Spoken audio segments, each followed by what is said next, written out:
evening and welcome to Mountain Bears. I'm Aeson Knight, and with me tonight is the cubby with the mostest, Cubby Techy Joe. How are you, darling? I'm doing good. How are you this evening? I'm kind of hanging in there, kind of like in a half bear mood, half ready to sleep, half ready to scream mood. It's October ish. Um, Well, it's October. It's officially October. We're 6 days in. It's been yeah, almost a week. debatable. Um, I don't know. I Hey, think I'm ready to Brenda. hibernate. Hello, Miss Brenda. How are you? Hey, Devin. Good evening, Devon. What you doing? Oh yeah, what you drinking? What we doing? Yeah. Like, come on, it's Spooktober. Like we even have a story ready. Yeah, let's run with that story. Alrighty, so at least 115 improperly stored bodies discovered at Colorado funeral home. Fremont County Sheriff says it was horrific. All right, an investigation into the Return to Nature funeral home in Penrose in southern Colorado began on Wednesday after a report of an odor. When investigators with the Fremont County Sheriff's Office gained entry to the business, they discovered more than 115 bodies improperly stored there. At the time, the sheriff requested assistance from the Colorado Bureau of Investigation and the Federal Bureau of Investigation. There have been a lot of questions and concerns expressed by the community, especially those families who entrusted their loved ones to this funeral home. Our priority and our focus is on the family, said Fremont County Sheriff Alan Cooper during a news conference on Friday morning. We are committed to finding answers for the families as quickly as possible. Cooper said that the area searched in the funeral home, located at 31 Werner Road, is over 2,500 square feet. Without providing too much detail to avoid further victimizing these families, the air of the funeral home where the bodies were stored was horrific, said Cooper. Fremont County Coroner Randy Keller said that a local disaster emergency has been declared due to the circumstances surrounding the investigation. He said it is going to be a very, very lengthy process, possibly lasting several months, and that forensic identification, including fingerprints and DNA, will be conducted to notify those families as quickly as possible. The loved ones in this facility will be treated with the utmost care and respect, said Keller. Our hearts go out to everyone impacted by this tragedy, and we will work to get those families the answers they deserve. The sheriff said there have been no arrests as of Friday, and that the focus of the investigation right now will be on the deceased and their families. Cooper said that investigators have been in contact with the owners of the funeral home, and they are being cooperative so far. Keller didn't discuss details of the scene where the various remains were found and said it was too early to determine if the remains found were designated for cremation or burial. It is a very tragic situation. There are a lot of decedents there, and I don't really want to go into the scene out of respect for the family, said Keller. The FBI said additional field response teams will be dispatched to Penrose, along with specialized laboratory teams from Quantico, Virginia. This will include our technical hazardous response team and our disaster recovery team. These are teams with additional training and specialized equipment that serve to process scenes of national magnitude, to include the response to 9/11 and major airline incidents. So they will be coming in the next few days, said FBI Special Agent in charge uh, of the Denver field office, Mark Michaelick. Additional information from the Fremont County Sheriff's Office. The Fremont County Sheriff's Office is asking that family members of decedents who utilize the Return to Nature funeral home please send an email to 23-1941 at fremontso.com. Please leave the best contact number and time to call in this email. We will respond to each email. If you do not use email, then you can contact the Fremont Emergency Management call line. So yeah, I don't know that our audience necessarily needs that, but this is a great article from CBS News, and is literally entitled "At least 115 improperly stored bodies discovered at Colorado funeral home. Fremont County Sheriff says it was horrific." So if you need more information because a loved one has been handled by Return to Nature Funeral Home in Colorado, go check that article out. Yeah, what's scary is they're supposed to be doing green burial, which I'm all for green burial. Pine, but Right, but that requires the burial part. right. As in, it sounds like this funeral home is so either understaffed or overworked. Right. Like, as in, there's a normal amount that a funeral home can handle. Yeah. And either they were suddenly inundated, maybe their natural burial has unfortunately created more demand than they can serve. Right. And they have continued to take on providing services that they couldn't. Or the scarier part may be this may be a funeral home that is just not very well ran. Right. Because we've seen that happen as well. We have. I mean, at least they found the owners. Mm-hmm. Okay, the one in Georgia, I don't think they ever knew the owners. Oh, good grief. Right. Well, and it sounds like this situation was so bad that it may be questionable because Brenda's asking, how could they stand working there? One, it may be so bad that may be the whole problem is no one was. Right. It may also be a situation, and it's kind of unfortunate to say, working with the deceased. Mm-hmm. To an extent, there may be a loss of ability to even notice how bad it is. Right. Because once you smell death, it's kind of all the same. Right. It's sort of like working with sewer systems.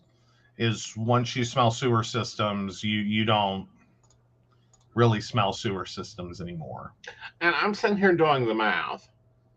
Mm-hmm. Oh, talk about angry spirits, says Brenda. Mm-hmm. Mm-hmm.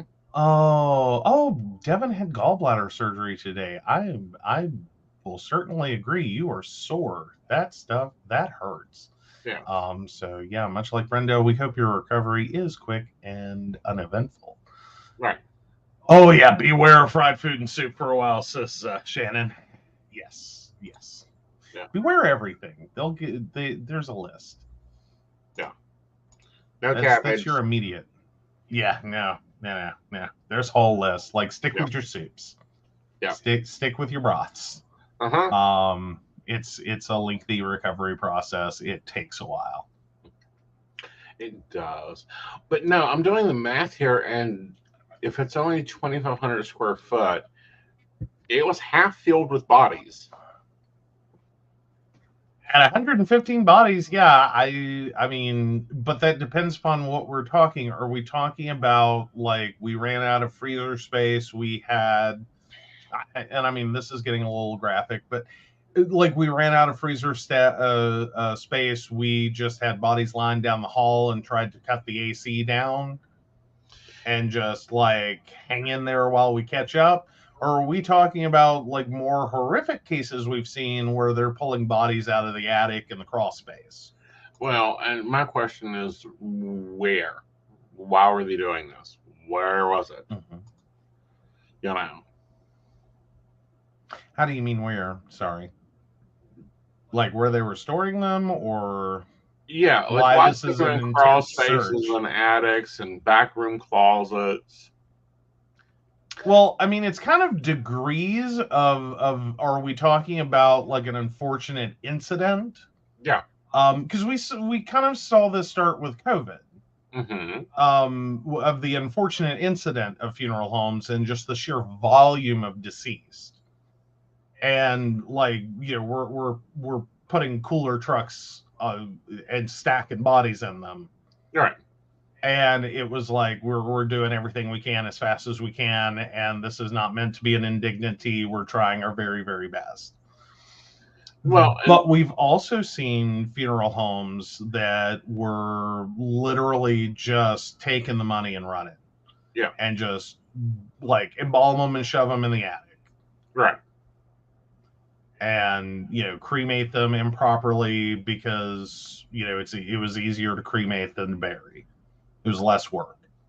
Right. And a lot of people were, we've had a lot of that go on. We had, we saw them burying over on Hope Island in New York. Mm-hmm. But maybe we need ask the mortician to get on a plane immediately and go help in Colorado. I'm pretty sure she'll probably be covering this one. She may not show up to Colorado, but she may I'd say this Right. is going to be a story she covers, Right. probably a little later down the road.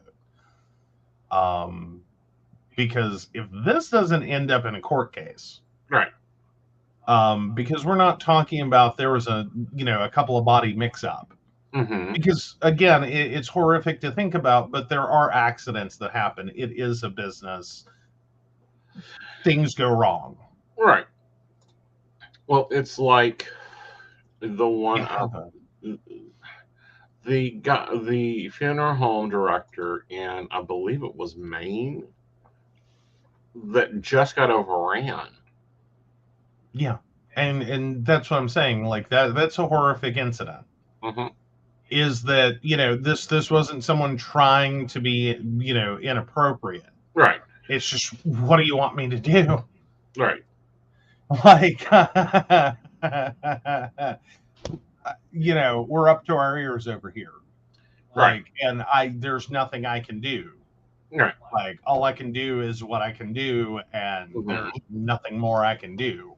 Right. And the state refusing to send payment for burials, or and he's like, I can't move the body.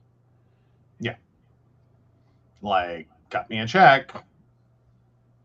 We will take care of this. Right. But I can't absorb the expense. And right. wait. And that's part of the business side of it. Is there comes a point when it's like, we would love to properly handle your deceased. Right. We wished anyone else felt the same way. Right. And unfortunately, that does result in some ugly situations. Right. That families would rather probably not know about. Yep. Ultimately, and it's granted, we all have kind of an ick when it comes to dead bodies, or most people do. Yeah. Like we like the cute narrative we got as kids about will people die, and then they go to the funeral home where they're really respectful and make sure that they're clean and ready for burial. Mm-hmm. And then they handle them really respectfully. Right. And it's a lovely narrative. And probably about 95% that's what happens. Right. Or more importantly, it's close enough that you can ignore the rest. Right. Because it skips, like, you have necrophiliacs that get hired by funeral homes. You have, which, I mean, that's just kind of, where do you work? As a necrophiliac, you go work at funeral home. You have people that have been doing this job for so long and hate it that they just don't do the dignity and respect part anymore. It's just another corpse. Well, and see, here's the other thing is, I think I agree with S. Mortician in her statement that we've took death too far away from us. Mm-hmm. Well, and it does when we find out that this pretty narrative we have about how you treat the deceased. Mm-hmm. Because we all kind of cling to that and follow that. Right. The minute we depart from that, pardon the pun, unfortunately, the minute we depart from that narrative, right. We get very angry very quickly, and very horrified, and the ick is strong. Right. That how could you do this, and what the hell is wrong with you, and you're a monster. Like it's a quick slope. Right. From like, you're the person who, you're a funeral home director, you're a mortician, who's wonderful and awesome, and thank you for being so supportive during our time of need, to like, well, you're basically Dr. Frankenstein. Right. Like, Well, but at the same time, in my view, mhm. and this is probably a weird view, it's like the family, if they die at the hospital, you never see them until they're in their coffin. Then you have to debate on whether, they're put up right and all that. I think that really should be, however, you know, like I don't know, bathing them, getting them ready, making the choices. One, I don't think you should be allowed to make choices. You should have to commit to your choices yourself for your funeral before it's time. Like there should be a law that says at age 35 you have to plan your funeral. I mean, I don't think that's necessarily a horrible idea for people to pre-plan, although we've seen a lot of issues with like pre-need Mm-hmm. arrangement abuse, Right. which does make it scary. Right. That, because basically it's an insurance policy Right. that gets issued, and it locks in rates that if you're 35, you may not use that for 40 years. Mm-hmm. But And by that point, it shouldn't be left up to the family in grief to decide what to put them in, if you should put them in. Because I don't know. It always seems to me like they always try to upsell you, and it's like, in my opinion, you're getting burned. Put them in a box. Cardboard, great. It burns faster. well, and again, it kind of goes back to this. We have a pretty view of what Mm-hmm. death should look like, Right. and how we treat the deceased, and it does get exploited. Right. I mean, at the end of the day, it is a business. Right. It is a business. Um, and sometimes you have to really juggle out the idea of, is this really exploitative? Mm-hmm. Is it someone intentionally trying to provide someone the most respect possible? Mm-hmm. And okay, so yeah, it may pad the bottom line just a touch. Right. But it also allows that funeral home to go on and operate, you know, while, like, if everyone shows up for the cheapest funeral possible, All right. like if you're in an economically depressed area and everyone's doing payment arrangements after the fact for a funeral, Right. and they're choosing the cheapest options possible, and you're not really sure if you're ever going to get your money, Right. and payments are always late and everything like that, it can potentially be a real problem for that funeral home.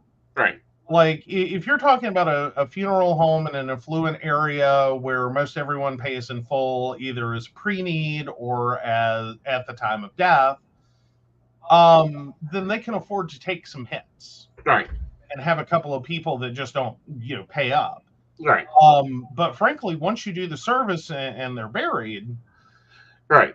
there's not a lot you can do, because disinterring someone is actually harder Mm-hmm. and uglier Mm-hmm. than like repossessing a couch Yeah. or repossessing a car. Like, you don't, Exactly. you don't show up and disinter someone because they missed a payment. Right. But when we're talking about funeral homes in economically depressed areas, um, it becomes a bigger question of, so what do? You Yeah. just keep eating it, and then you wonder why the class of service gets lower, and you wonder why they can't keep employees because the payroll didn't get met. Right. But I also think that it should be federally regulated. Mm-hmm. Because they're not. They should be. They're not. They're yeah. The funeral industry is self-regulated, and even at that, like, there Right. are state boards, but those are comprised of private entities. Right. So other funeral home directors are deciding for funeral home directors what their standards are. Yeah. And this is the governing body that you report incidents to, and then they self-decide. And it's like, I know in West Virginia, it's been called a very like non-solution. Right. Like it barely meets. They rarely sanction. They rarely even reprimand. Yeah. And it's ridiculous. All right. So let's move into a story I found really interesting. Um, Okay. for our Hollywood gala, the double life of Rock Hudson. Let's be frank, he was a horn dog. Yeah, so this is from The Guardian, and it's a great article, and we really didn't want to like go into reading the article because it has more to do with a basically a biopic about him. Yeah, that's coming out. Um, yeah, that's coming out, which I'm sure will be great, and I can't wait to see it. Yep. But, um, so one just a snippet from the article though is the matinee idol's death in 1985 changed the public's perception of AIDS. Yet in life, the Golden Age actor was anything but an activist. So originally the working title for this was Rock Hudson, Accidental Activist. Mm-hmm. And like the creators of it kind of got quickly to the point of, I don't want to call him an activist because he wasn't. Now, Like this was it, like you said, there was heavy emphasis on the words accidental. right, Like, but more importantly, it's an insult to actual right, activists. Because that wasn't what happened. right, Basically, he came out ahead of a leaking story. right. Was just, we're gonna grab the bull by the horns and we're just gonna put ourselves out there and we're gonna control the narrative.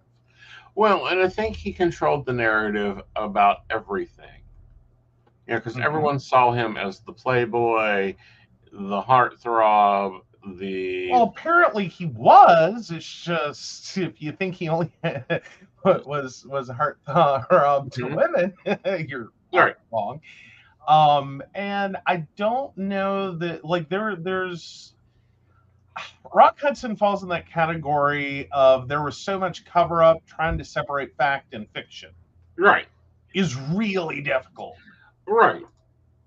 because there were stories being released and created and made Mm-hmm. specifically to sell him as a straight actor and make sure no one figured out he was anything but. Right, But then it was an open Hollywood secret that he wasn't. right, But then there doesn't seem to be like a clear like Rock Hudson was gay. Like, and sometimes people jump to that is that like, well, if he wasn't 100% straight, mm-hmm. clearly the icon of masculinity and heterosexuality that he was portrayed as, Right, he must 100% go to the other camp. right, And it's like, I don't think it right, was that clear cut. right. But trying to sluice out what was real, what was fantasy, Mm-hmm. what's and we see that we've seen a lot of that when we try to retrospectively look at different famous people. Right. Is that all we can say for certain is there was at least one relationship that doesn't look very straight. Well, see, and then there is this book, and gotta remember what it was. Mm. Many.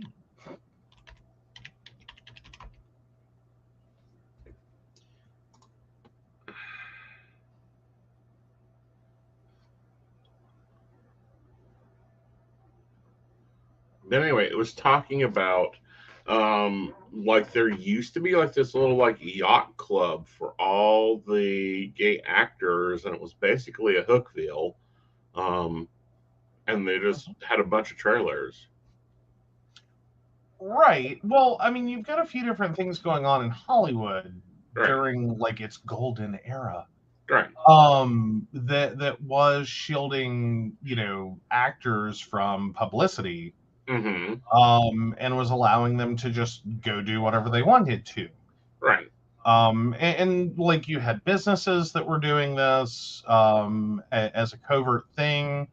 Like there's a lot going on in Hollywood Right. the tinsel was only like skin deep. Right. But then you really have to, before you start labeling someone's sexuality, you generally have to talk to them. Right.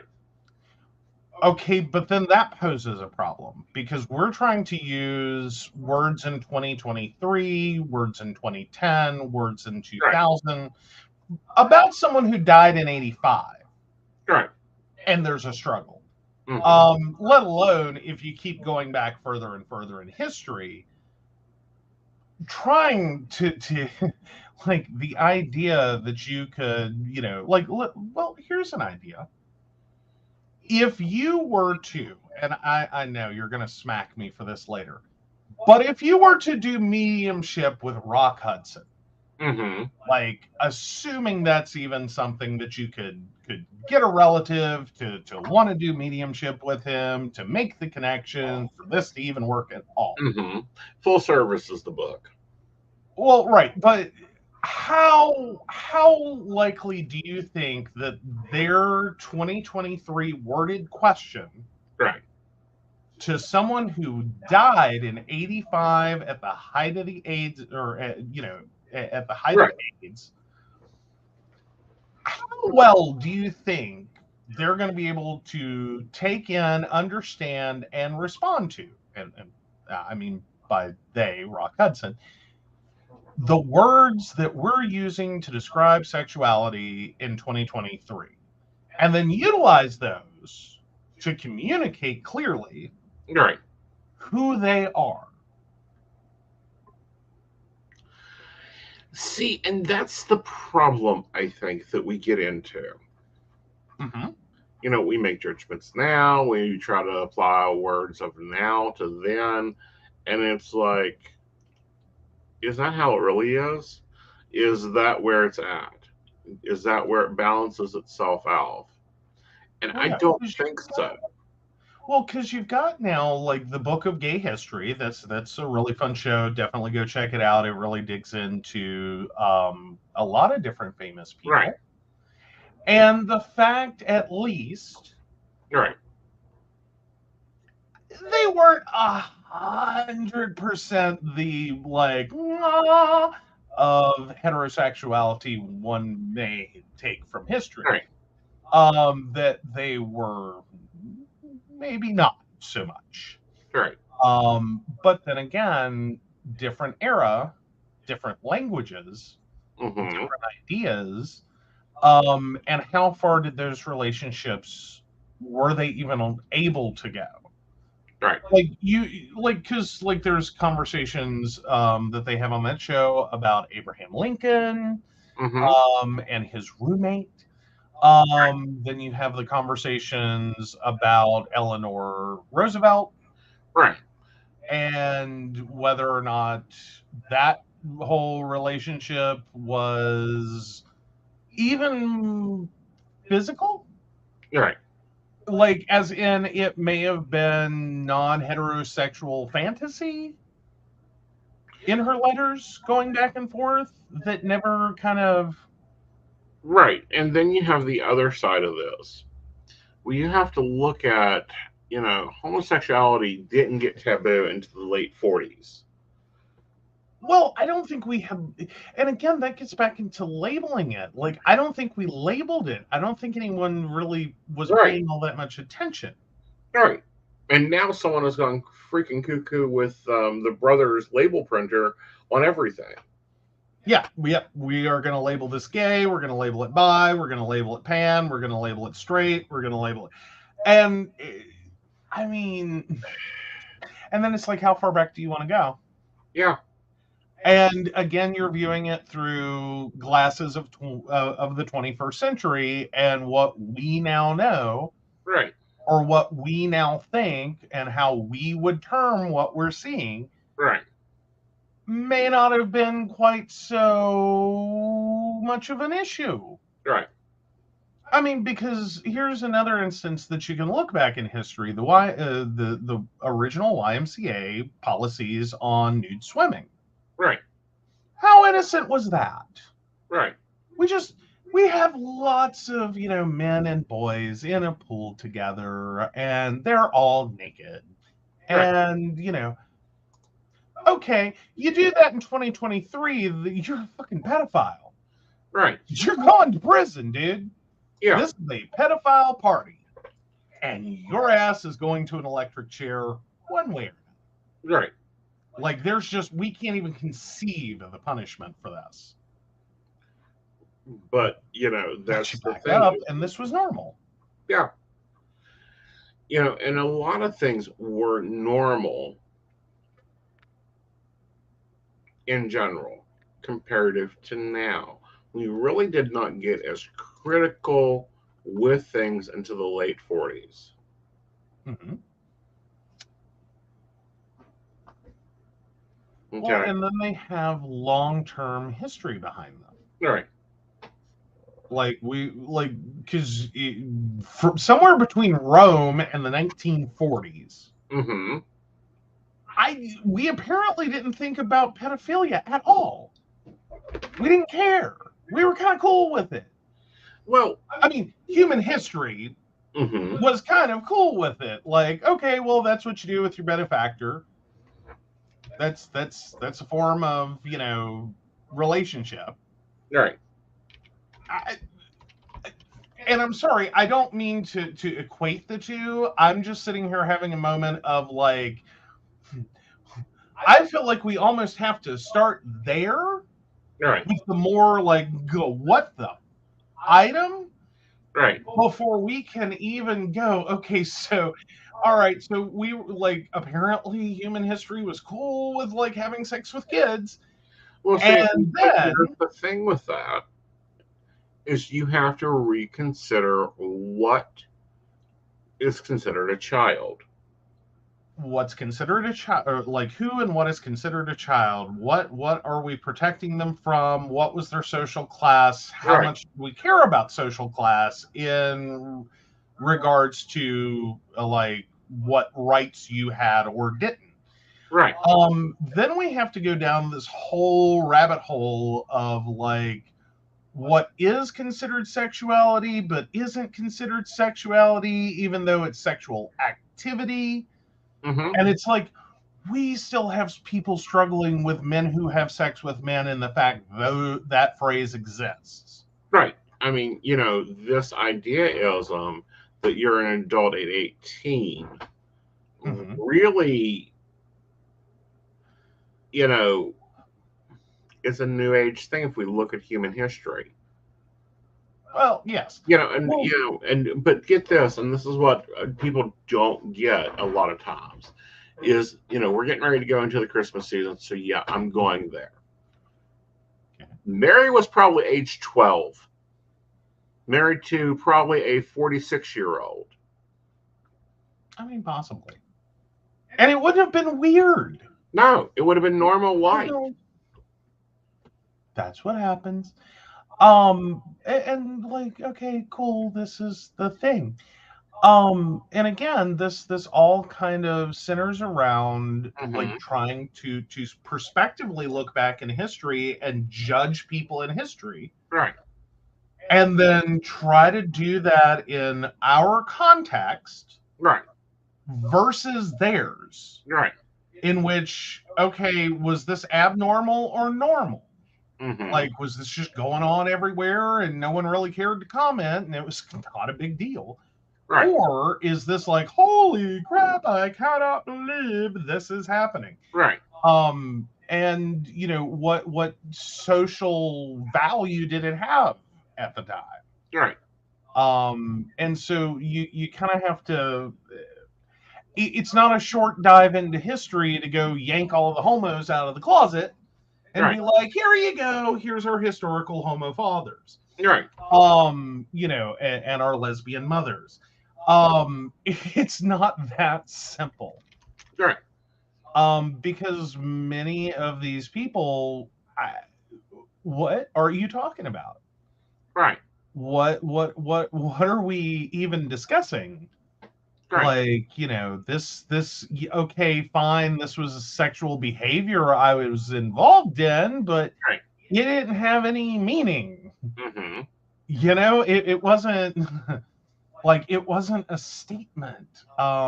This, Right. Well, example, in the 1500s, yeah. girls at age 12 were considered women and boys at age 14.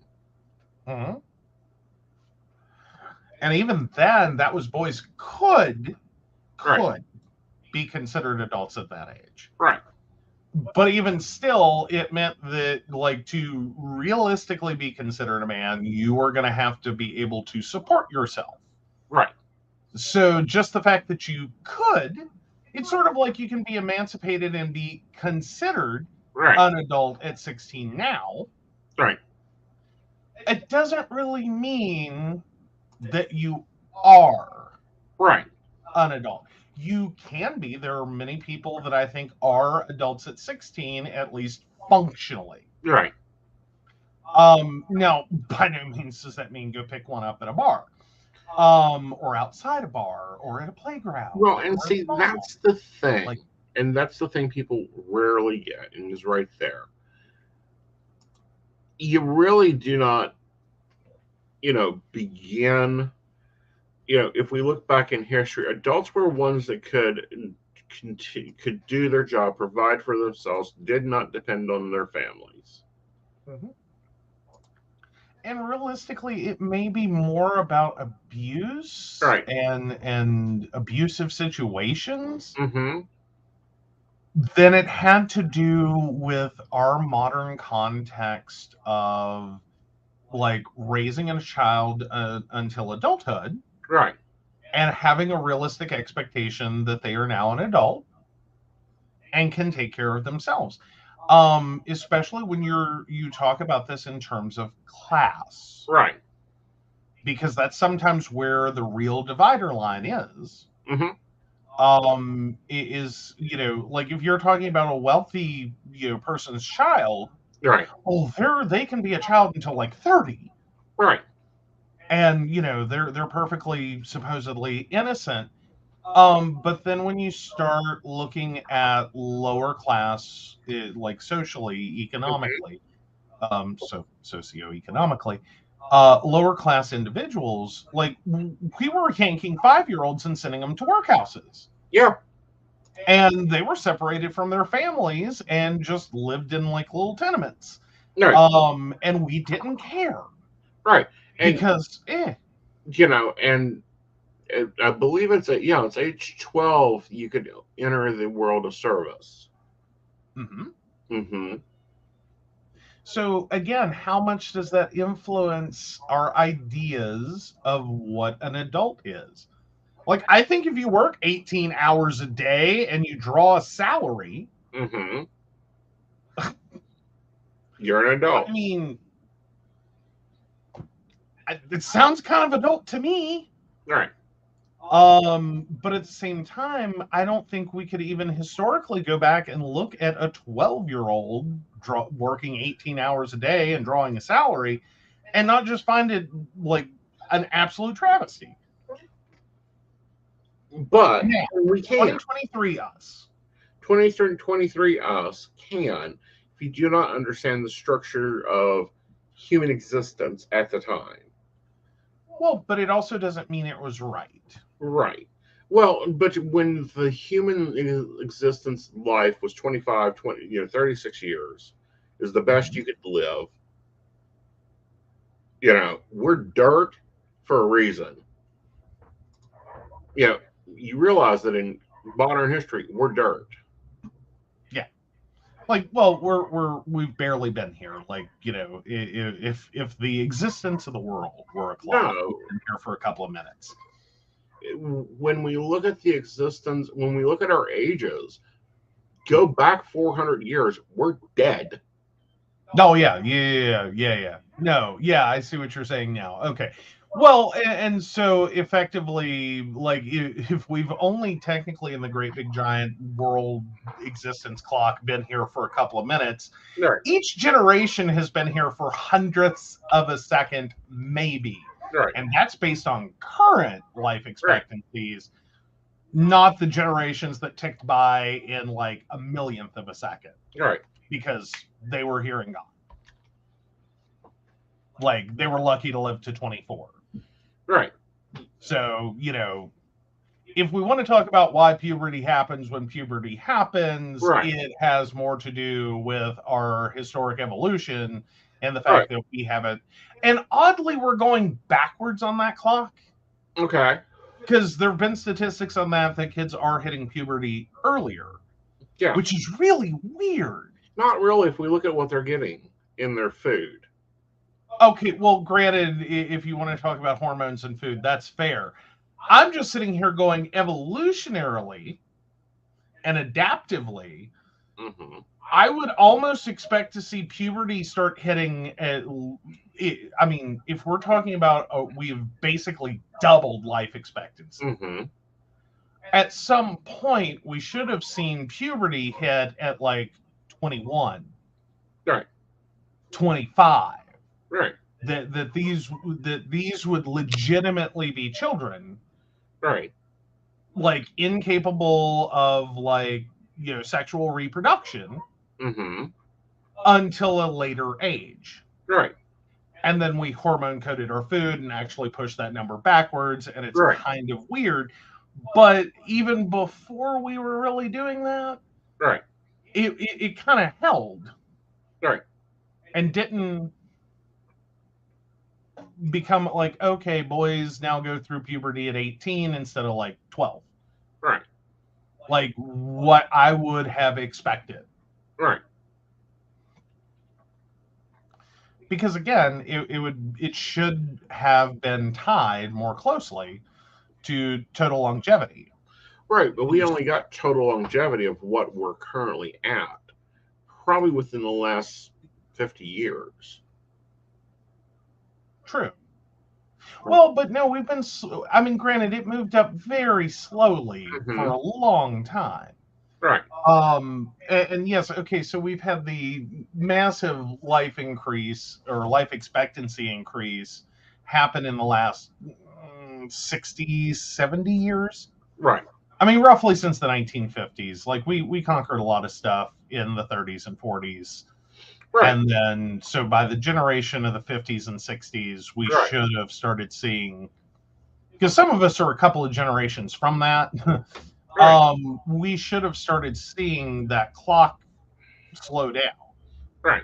And like, the timer slow down and the alarm go off for puberty starting to increase Right. in age. Well, that and the other cycles should increase in age if you are not supplementing. Like if you take a human body and you feed it natural foods that are not homogenized, that are not processed with hormones, that are not given antibiotics, Mm-hmm. I think you'll see that. I also think that's why we're seeing women give birth to children at a later age. I do think that's a fair commentary to make. Mm-hmm. Is that we have seen the reproductive years lengthen, Mm-hmm. even though evolutionarily that also should have meant we shifted the clock. Right. You know what I mean? Like if you're not hitting puberty till like 18, 21, 24, Mm-hmm. then yeah, you would expect someone in their 50s and potentially 60s to still be reproductively viable. Right. Because okay, we understand this is a much longer time scale, Right. so like having this 10-year fertility window or 20-year fertility window doesn't make a lot of sense anymore. Right. We'll see that expand as well. But we've seen that happen with puberty happening earlier. So now we have like 9-year-old girls that start menstruating and then potentially have an expectancy. We may be on the verge of the generation that doesn't hit menopause Right. until like 60. Right. I mean, because Janet Jackson gave natural childbirth at age 50. Well, and then you have to question how supported was that? Mm-hmm. I mean, because rich celebrity can pull some stunts. Right. And I'm not saying that she didn't have a natural childbirth. I'm saying how much of that was like genetically viable for Mm-hmm. her Right. versus how much of that was co-supported by like fertility treatment Nope. She and was total natural. okay, just oops, I got pregnant at 50. Yeah. Okay. Um, But natural. right. Well, and we're getting more and more stories of that happening. It's Mm-hmm. not the norm, but it's happening. Yeah. I mean, it's kind of like my own coming into a world story was that, my mother had 4 kids, had her tubes tied, Mm-hmm. and like, okay, thank God I'm done. Mm-hmm. I already have 4 kids and I'm done. Like, Right. done. I don't want a 5th or 6th or 7th or 18th child. Right. Like I'm done. Right. And then literally at the point in which she was like, oh, thank God, I must be going through menopause. Mm-hmm. Like, whoo, we're done. We're fit. Mother Nature's out. Right. I stopped Mother Nature dead in its tracks. And now Mother Nature has decided I'm done. Right. She was pregnant. Right. And, possibly, in today's time would have been facing battery charges. Pardon? From slapping the Oh, yeah, doctor. fair point. Well, yeah. I was not a product of great prenatal care. Right. It's okay. It was, it was a release of an apartment. Like, it was fine. It was fine. Mm-hmm. My younger sister did some cleaning while she was there. I'm sure she did. Mm-hmm. But she's a little OCD. I'm sure she cleaned it all up. It was great. Right. It was a little outdated, but it was cool. Right. I'm trying to be funny here. Yes. But anyway, no, I mean, and that's a serious consideration as well. And it was one that my mother had and was scared to death about. Right. Was because she was multiple months pregnant Mm-hmm. before she knew. Yeah. And so there were concerns because it was right there on the cusp of, like, well, you're not supposed to drink during pregnancy. You're not supposed to smoke during pregnancy. You have to take prenatal vitamins. And if you don't do these things, Right. this is how you get like children with birth defects. Right. This is how you get children that have, horrible conditions. And, it's all your fault for being a bad gestational mother. Right. And so she was horrified Right. and was like, I mean, the best words she ever heard were like 10 fingers, 10 toes. Mm-hmm. Before, and even then, like, she spent the next 2 years of my life scared as hell. Right. Just for me to have infantile seizures and then totally blamed herself. Right. And see, none of that Her fault, everything she did wrong. Yeah, but see, that's a large swift of advice changes. Yeah. When you have your first kid in the 50s accidentally, sorry, shouldn't say that out loud, but I mean, is it really even like that big of a thing anymore? No. I mean, because like pretty much. Let's go from 1940s on. Yeah. Okay, 1940s. Yeah, a lot of surprise pregnancies. They A lot of didn't care people that not you smoked. moving to get pregnant. They didn't care if you smoked. They recommended women drinking a glass of wine each night to make pregnancy easier. Mm-hmm. It's actually, still in common practice that if you want that baby born, drink a glass of wine and eat some, what is it? It's not salami. It's the very thin Italian bacon. I just pissed off all our true Italian listeners. Prosciutto? There you go. Okay. And you'll go into labor. So there was a very large shift there from the 1940s and 50s where, drink some water, don't be an alcoholic, but if you drink, you drink. no big deal. To Well, and saying that in the midst of like the height of alcoholism. right, Like, I have a few drinks every once in a while meant more like I'm a raging alcoholic in the 50s. right, Like, oh, I just have a few drinks. right. I mean, it was Is common. more like I'm. There are marriage advice books out there from the 50s that remind women that when their man comes home from work, to have his drink ready. Yeah. Yeah. Well, and then we're also again historically looking at the era of the pill for everything. Right. Like we were still heavily medicating women Mm-hmm. to deal with the life and times they were living. Like we hit the apex height of that in the 60s and 70s. Mm-hmm. Right. And like, like, oh, the Ritalin addicted soccer mom of the 80s had nothing Right. on like moms of the 60s and 70s. Right. Like the crap they were on. Right. And still functional. Yeah. And again, a lot of those meds later came to have pregnancy warnings that you do not Right. give that to a pregnant woman. You will do horrible things to her body Right. and to the unborn child. Right. So again, I mean, like a lot of things changed. Mm-hmm. Not that even any of those were. I mean, if you've had your tubes tied and you're approaching what for earlier generations would have been the age of menopause. Mm-hmm. I'm pretty sure, like, because mom slapped a doctor when she found out she was pregnant. Right. Because it's like, you've lost your effing mind. There's no way I'm pregnant. Like, this can't happen. Right. Like, what, it's not like mom was walking around thinking, oh, I could get pregnant at some point. I should probably make good choices. Yeah. Or better choices or pregnancy Right. positive choices because, what if I became pregnant? What if I got Right. knocked up next week? How would I feel if like that one drink? Oh yeah, and caffeine, 3 cans of Mountain Dew. Yeah. Yeah. Yeah. Mommy's Little Helpers. Yes, I would love to have a bottle of Mommy's Little Helper. Yeah. The amphetamine era. Because we did like and we're coming off the the age in which like you could get morphine over the counter and Right. Coca-Cola had cocaine in it and like everyone's on amphetamines. Right.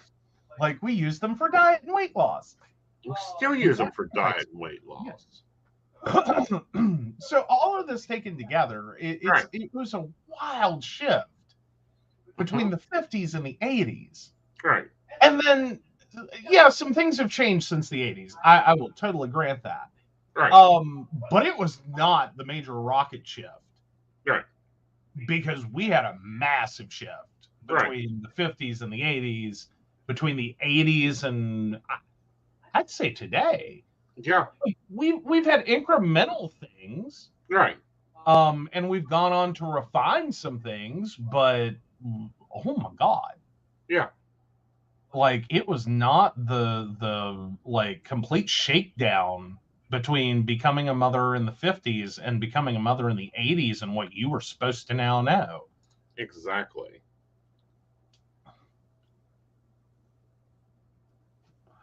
Castor oil and turpentine, yes. Just speed that baby right out of there. Yes. And shine your floors that shoots out beforehand. Okay. We're so far off of Rock Hudson. All right, well, let's go. Something else is off the rocker is the iPhone 15. Apparently, if you really want to heat your home, all you need is an iPhone 15. Chestnuts roasting over the iPhone. That'll be our winter theme. So yeah, the iPhone 15 Pro overheating resolved. Thermal photos before and after iOS 17.03. So yes, this is from ZDNet. They conducted thermal imaging tests on iPhone 15 Pro after Apple's iOS 17.03 update and has concluded the overheating issue with fast charging appears to be resolved. So Apple rolled out its iOS 17.03 update on Wednesday with a release note that it addresses an issue that may cause iPhone to run warmer than expected. ZDNet has tested this update and using a thermal camera has concluded that it has indeed resulted in the iPhone 15 Pro and Pro Max running cooler when fast charging. As widely reported since the arrival of iPhone 15 Pro on September 22nd, the iPhone 15 Pro and 15 Pro Max could get very warm when fast charging or when using third-party apps such as Instagram, Uber, or Asphalt 9 that appeared to exacerbate a flaw in the iOS 17 software.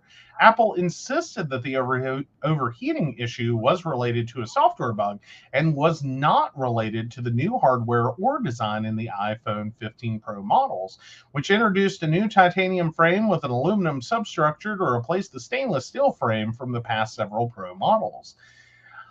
So, yes, in my testing with the iPhone 15 Pro and Pro Max, I experienced two overheating issues. The first and most major one was the iPhone 15 Pro Max getting very hot to the touch when fast charging it with Apple's USB-C cable connected to a 35-watt charging brick. I was able to replicate this experience in another location using the same cable and charger. I used a thermal camera to measure the heat and found that the iPhone 15 Pro Max got as hot as 107.1 degrees Fahrenheit. Right. So basically, you could almost cook an egg.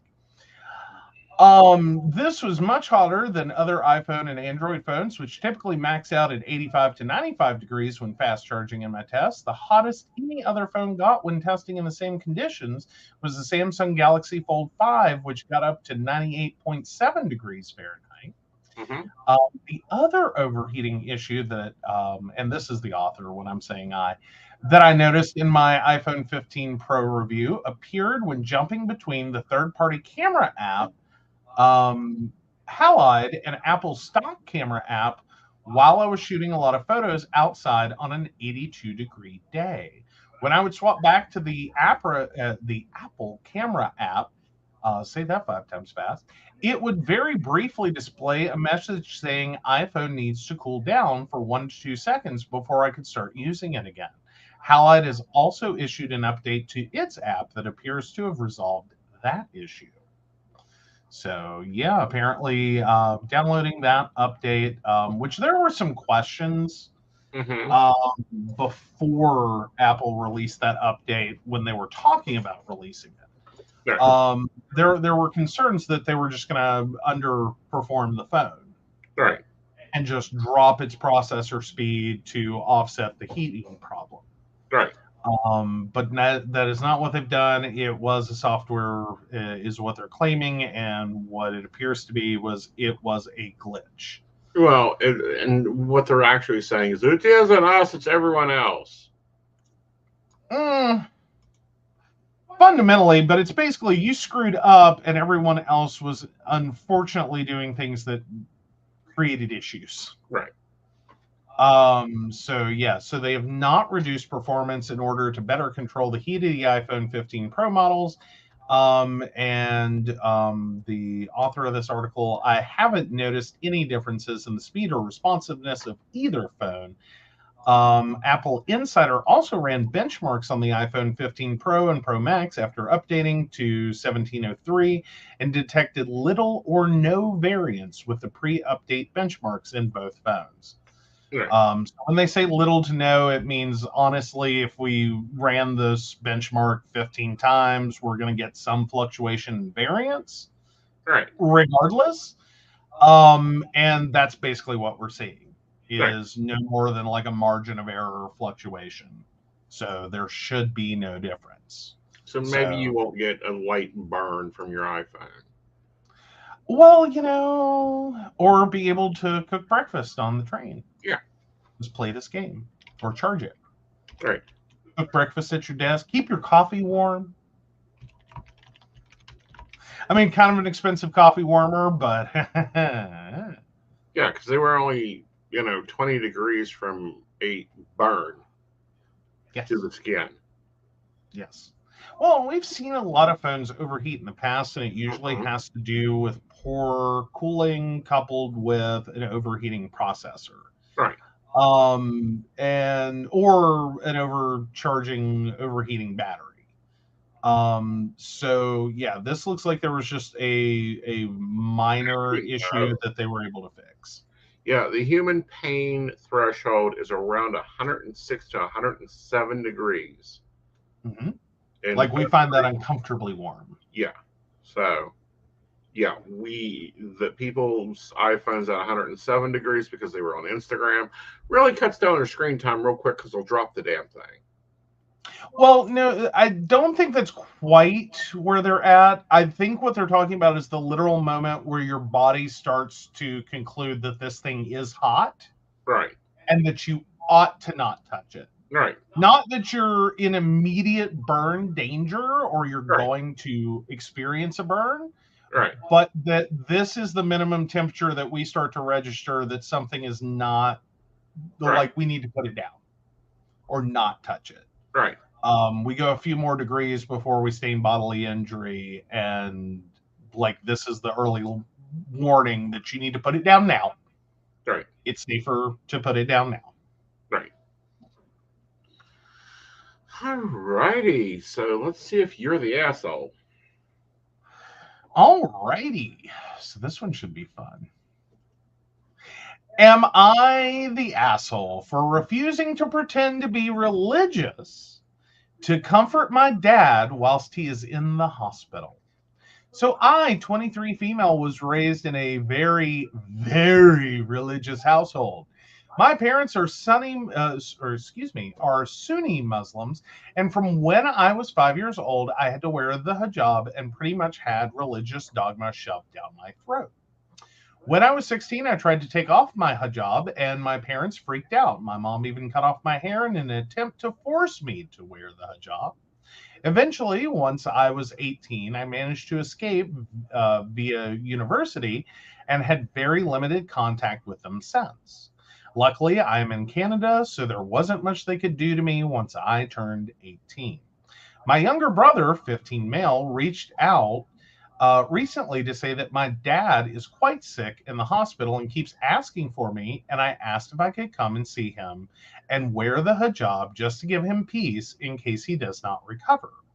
A part of me wants to see them again, but I have a lot of trauma regarding my hair. It took years to grow it after my mom cut it off, and being forced to stay home with no friends growing up made me quite stunted in university, which, not gonna lie, makes me very resentful. My brother is definitely understanding and isn't religious himself. Apparently, my mom and dad chilled out once I went low contact, but he feels bad for my dad and mom, so he's pretty much begging me to just do this once for them and then cut them off for good. I'm okay to see my dad in the hospital. So the 15 brothers asking if could come see ostensibly not only her father, but come see the family and specifically him to give peace in this time. Right. Okay, got it now. Okay, so I'm okay to see my dad in the hospital, maybe not my mom. She was the disciplinarian growing up. But putting the hijab back on is a no-go. I wasted 18 years of my life wearing this, and I can't stomach another second. My boyfriend also understands and has my back, but I can't help but feel a bit guilty. So Reddit, am I the asshole, or should I stay firm and maybe even go full no contact if things escalate? Your question isn't quite your question. Because I think you're focusing on your father in the hospital and not your brother, that I think is sincerely asking out for the support of his sister during this.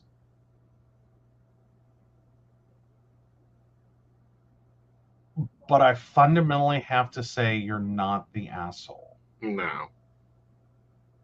I mean, I think it's a shitty situation, period.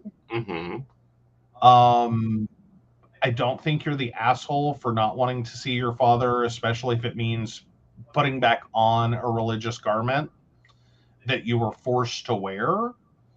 as part of a religion that you wanted nothing to do with, that was being forced upon you. Right. Though I still feel bad for your brother, because I think that's the real, like, I don't want to say that OP is not a victim of this. They are. Yeah. But I think that the 15-year-old younger brother is caught in the middle of all this and just wants his big sister. Right. And so I feel like in this specific instance, the 15-year-old is the real victim here. Of not, like, as in, like, he's the one caught in the crossfire of this. Right. Who is just trying to like have a sister there and keep peace in the family long enough to get through the very likely death of their father. Right. And I think OP might have missed that. Yeah, especially since she has an older brother that hates her guts, and this is the younger brother asking for her to come visit, only if she fits into the family form. And I'm not a big proponent of that. Like, I throw a bitch fit. Yeah. Well, I mean, it sounds very much like a 15-year-old's request is Right. like, I want this, Mm-hmm. but this is the situation surrounding it. Could you just do this? Right. Which doesn't exactly sound like a big ask until it's like, okay, let's unpack what you just asked me to do. Right. It's yeah. And Is I'm not going to debate the hijab. It has its place within its religious forms. Mainly took up in the late 70s more so than today, and to what we see of it today. But yeah, I gotta go with go see him, but don't wear it, and just yeah, be there for your brother. And right, I think maybe try to address your brother specifically, independent of like your parents, right, because I think that's the real issue. right, Is like I don't want to say your brother doesn't care if you go see your father or not.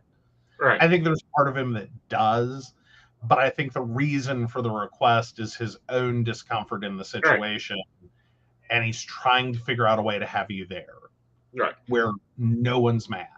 Well, that and I think that if you do go, you do not go alone, or they'll try to kidnap you again for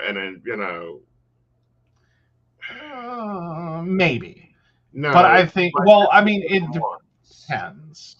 yeah, Because I like, we don't get clear indicators here. Like, are we talking about you're going to a different country? Like, or we're talking about you're in Canada, your parents are in Canada. This is why you're able to like go off to college and like clear abandon. across the country. Okay, Literally, they went from like one side of Canada to the other side of Canada to go to college so they could have a life. But okay, they pulled her out of school at grade 11. She had to do her finals, her final 2 years in an Islamic school. Her hair was chopped off. And the mother insulted her over it. They were also subjected to a exorcism. yeah. Yeah, I think this is when you focus on your brother, not your younger brother. right, The 15-year-old, and kind of gloss over your parents right, and continue your low to no contact right, with the parents. right, But like, try to make sure your younger brother is taken right, care of through this, because I think that's the bigger situation.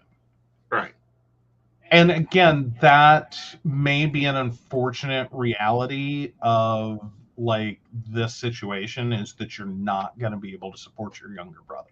right, And That's also really sad, but unfortunately, sometimes that can be a safety issue. Right. Like it all depends upon what are you walking back into. So Right. I guess I should say that. Yeah. Because I'm sitting here going, well, if you're going like halfway across the world from Canada to go home for this situation, you're potentially giving up a lot of rights and a Right. lot of ability to self. But even like we experience this sometimes in the U.S. in religious communities, Right. that like it can be very dangerous just going into the wrong neighborhood, because that's a community Yeah. that is very deeply steeped in its own, religious laws Right. and ideas and principles. And like, good luck finding someone to be your, knight in shining armor here, because there's an entire community that's like, no, you're the one that screwed up. Yeah. Like, we don't care about the rest of this world. You're in our backyard. Right. So if that's the kind of community you would potentially be going home to, Right. that's a problem. Right. I no, you unfortunately, as part of this situation, cannot support your younger brother no matter how much you want to, Right. because the safety risk is too high. Right. Like, it's incredibly too high. Correct. If however you don't feel there is a direct safety threat Right. with having contact with your brother, Mm-hmm. independent of the hospital and visiting your father, Right. then you may want to, try to go into that city, that larger, not Sunni Muslim community, to meet up with your brother. Right. Like, but if we're talking backwoods, middle of nowhere, Right. like if Sunni community is all you got, Right. you're gonna unfortunately not even be able to be Right. there for your brother. Exactly. And there's a lot of religious trauma there that you definitely need to get some therapy on Mm-hmm. and work through it. All right. So the poll is up. You get to vote. Is she the asshole for going, nope, sorry, will not put back on the religious garb of a religion I no longer practice? Mm-hmm. Or you? Fair enough. Fair enough. All right. So let me get this relationship article up, because I hadn't had a moment to hit that one. All right. Polyfibromyalgia and what to do. Looking for advice perspective. My wonderful nesting partner, Maple, 42 male, and I, 43 female, have been together 2.5 years. Poly relationship from the beginning, though neither of us has had other partners yet. I have fibromyalgia, diagnosed over a decade ago, and the last 4 or so years have been excessively hard with flare ups and a steady decline in my health. It makes dating, communicating, getting to know new people very, very hard to virtually impossible for me. I don't have the energy to deal with the weeding out, wading through profiles online. I don't have the stamina to exchange texts that, in my experience so far, either go off the rails, so sick of the down to fuck types, or type text, and dick pics or ghost. I'm a homebody because I rarely feel better than eh. So meeting folks in the wild is extremely unlikely. Maple has had a significant online social media dating site presence from the beginning and is always texting folks. He's gone out on some dates, but they didn't blossom further. I find myself happy Maple is doing his thing and successfully talking with folks, but I keep catching myself feeling really, really down about it too. I keep trying to dig into why, and I don't have anything except feeling, for lack of a better term, left out. Not by anyone's doing, but because I feel like I don't have the physical ability to pursue other relationships myself. He is and can and able where I want to but can't situation. Maple and I have talked about how I feel, but neither of us has figured out how to improve the thing. The current feeling is one of sadness, like I'm missing out on my part of the poly relationship structure, and jealous rears when Maple mentions his plans to go on a date. The jealousy is over my seeming inability to be an active poly person and have what Maple has or has the potential to have. I get that it's not, uh, tit for tat, tick for tack, but I feel like Maple hasn't had to experience the other side of poly, where I'm out on a date while he has to sit with that feeling and all that comes with it, like I have. Sometimes I feel like they have all the fun while I do the work. Not that he isn't doing the work already, but that it's different when you're actively experiencing the feelings because you're in it. Right now, he's only had to deal with the hypotheticals of me dating. I know none of this is anyone's fault and that my disability isn't the problem. I just don't know how to address this. Hmm.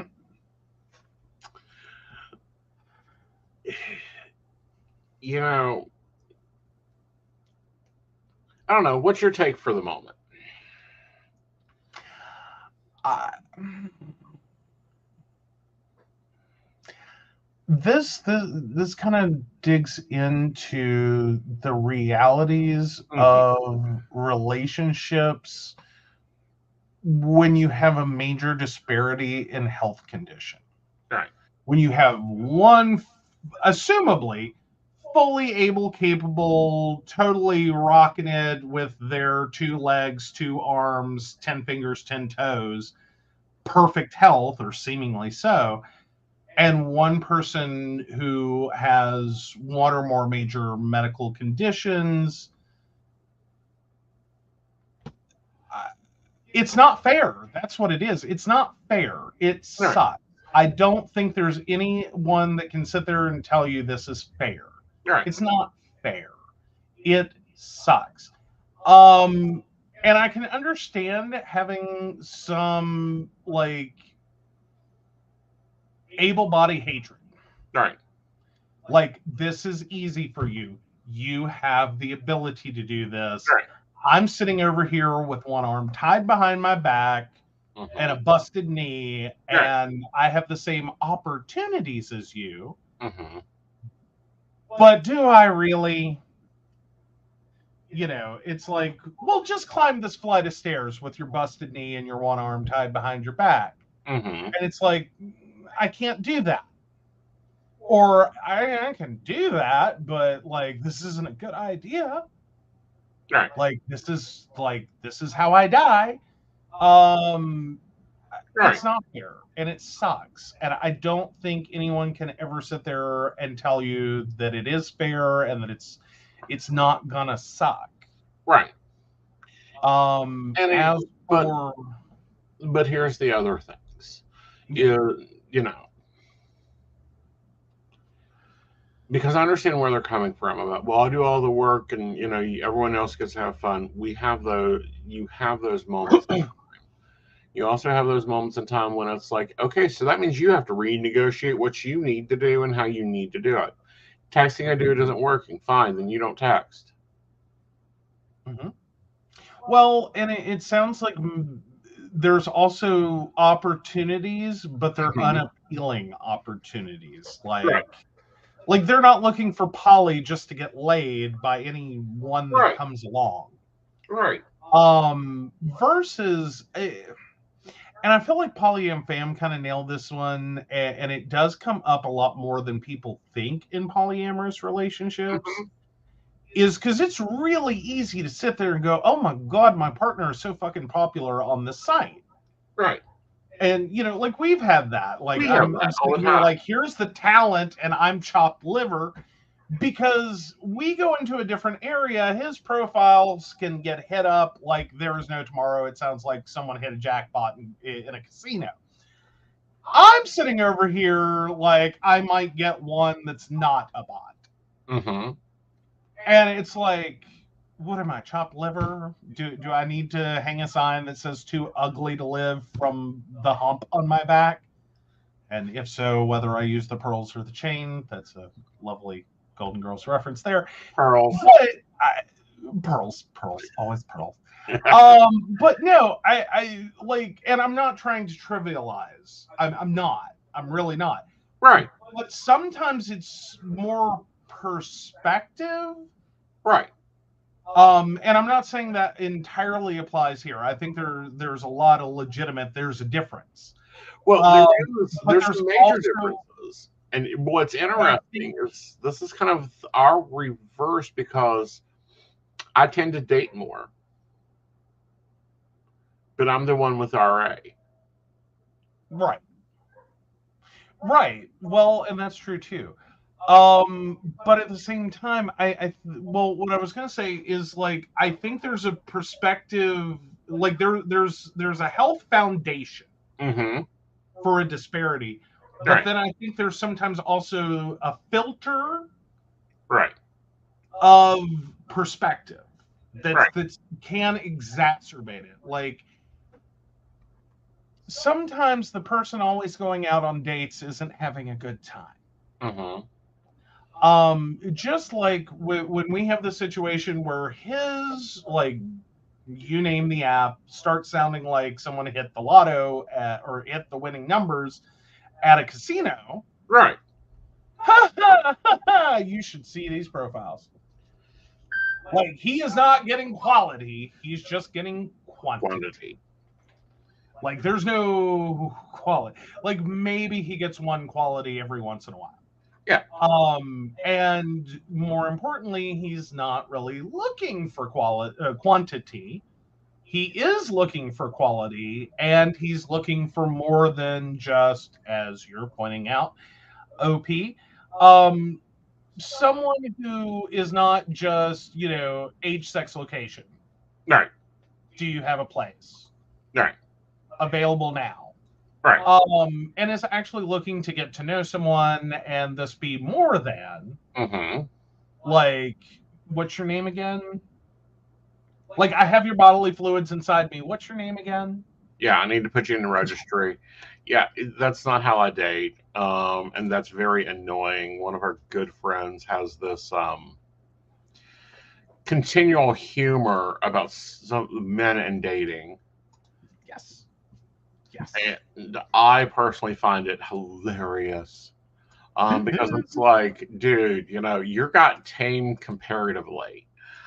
Oh, Which, by the way, gay man, can we do some more investing in like conversation and some other things before you start with the damn photos? Because some of you guys, I'm telling you, it's like, ooh, have your best friend look at them first.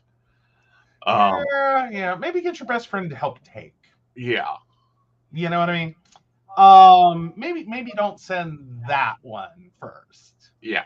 Maybe But no, let that one my be a tips separate for villain. it is find instead of investing in these long diatribes, and they are diatribes. I'm sorry, I'm laughing at Brenda. Okay. She said, "You're not chopped liver, you're high class pate, which is chopped liver." Just because you chop it finer doesn't make it anything else.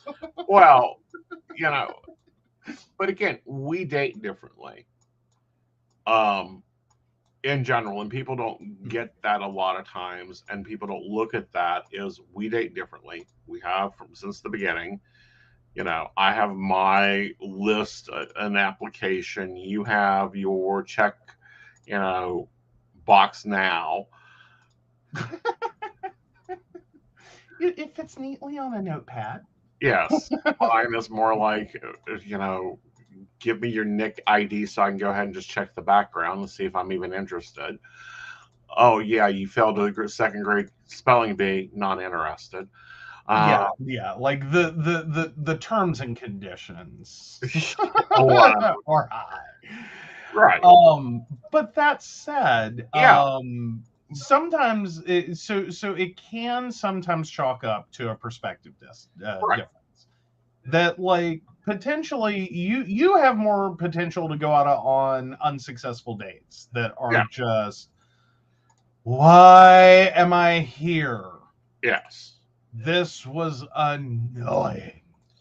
Well, I also Um, have them where I cut them quickly over.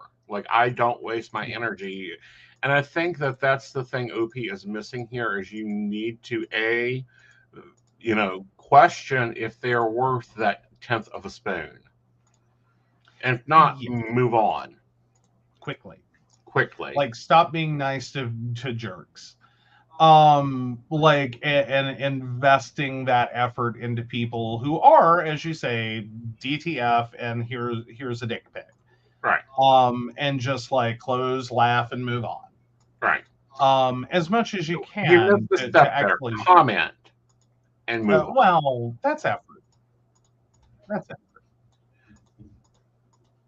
Save it to your notepad. What is that? A jerkin? There you go. There you go. Take some time to have some humor with it. Create some funny comebacks. When you're having a 5-spoon day, Right. create some comebacks. Save them in a notepad. Copy and paste and Yeah. send, and then block. Yeah. Which, okay, that's fair. That's fair. If you need tips, see me and I'll hook you up with some really nice ones that should prevent this. Like, I don't get this. I get tons of dick pics all the time. And I have commentary for all of them, all the way to, what is that? It looks like, oh, yeah, you forgot something. If they can't invest in useful conversation within the first 3 sentences, then move on. Yeah. Well, and truthfully, work smarter, not harder. Right. Like, figure out your process, what you're actually looking for. Mm-hmm. And then apply that, and still know that technically Maple is still over here, working harder, not smarter. Right. And Maple is probably maybe, doing like me and having to go through these useless pieces, that are that didn't read the profile. Yeah. Yeah. Right. Well, and then you find that out in the middle of like whatever the situation is. If you're going out on a date, you're meeting for coffee, like whatever you're doing, you find out that like this isn't as great as it could have been. Right. Or was made out to be, or like whatever. Yeah. And honestly, if you don't have like anything limiting, it's okay to go on a bunch of bad dates. Right. Or bad hookups, or because we're not slut shaming. If you want to just go for a hookup and not know someone's name, I don't have a problem with that. Go forth, have fun. Right. But even within that, it all sounds great until you find out that like the less conversation you have, the more opportunities you have to like get to someone's house and find out this is not the situation for you, man. Or to plan an encounter and find out, oh, I want no part of this. Yes. That you lied to me. Those are not your pictures. That is nothing like what you claimed in your profile. Yep. And you're not interested in any of the things. Right. That I thought you were. Right. And so now we've kind of entered, it rubs the lotion into its skin territory. And you have to quickly like use more energy to get out of that. And recognize that may be what ends up happening with Maple. That it's not all sunshine and lollipops. And that it may be even more not sunshine and lollipops than you can imagine. Right. And the other recommendation is, if you're looking for poly, go to where poly is. And that means going to communities. Well, not only work the communities, but go to, get on Field, get on Fit Life, and work those communities. Don't be over here on OkCupid. Yeah. Or, the ones that you're going to have to put up with, plenty of fish. That ain't for you. That you don't belong there. Right. And that's what I was meaning is work the places that like this is where your people are. Right. Like, you don't have to explain poly to them. You don't have to deal with assholes who don't want to be in poly and think you're, a whore. You don't have to deal with like unpacking it for them. It's like, hi, I'm in a poly relationship. And they're like, cool, me too. What you interested in? And then you can actually have a higher likelihood Right. And the of other having part, and this is conversation. probably one that not a lot of people are going to talk about, no one's commented here, is finding somebody else that is already dealing with your situation. And what I mean by that is fibro date fibro. Mm, I would modify that a little. Okay. Well, because sometimes, and I'm trying to put this delicately, and I'm going to stop trying to put it delicately. Some conditions shouldn't date themselves. Okay. Well, the reason I say that is because you have an overlapping problem. Right. And if your overlapping problem is that you don't have energy for conversation, you don't have energy to go on dates, you're doubling your problem. Is Well, because now you have two people. Now, right. I would, however, suggest dating and looking for people who have parents with fibro, who Mm-hmm. already have a partner with fibro, Mm-hmm. who you don't have to unpack this for them. You don't have to explain spoons. You don't have to explain Right. that they get it. Yeah. And they're kind of like Maple, who already knows the deal. They've like, I know fibro. I know that you're not being a flake, that you legitimately can't do this today. And Right. that's okay. Right. Do you want me to come by with cookies? Do you want to watch a movie? No, don't do sugar. Well, you know what I mean. I get that, but no, come by with Like, like a protein shake. okay, fine. Do you want me to come by with a protein shake and we'll watch a movie? Right. Instead of going out and having a nice dinner and going for a walk on the beach. Right. Like, adjust the energy level of the date to match you. Right. And it not be a problem, because hey, I get it. Yeah. Like, been there, done that, doing that. Exactly. So, the dude coming pre-trained would be a plus for you. Yes.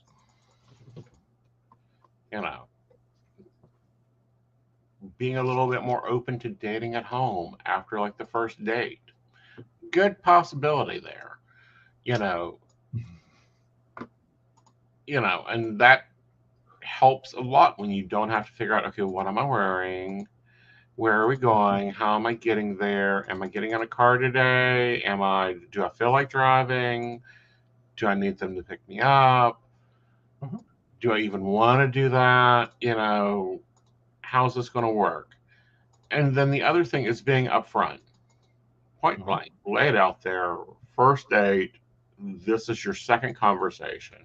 Your first conversation in a poly dating situation is normally about your partner. And boundaries, rules, or consortiums, or who are they and what they do. Yeah. Yep. And if you don't believe me, you can go contact them. Yep. And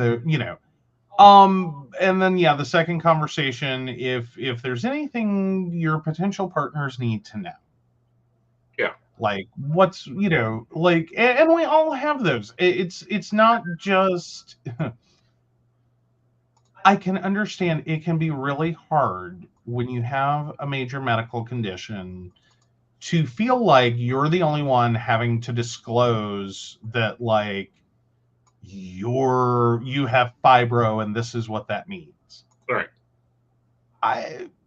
You're not quite as like alone as you think you are. Right. I've known a fair number of people that I wish they had had a second conversation Mm-hmm.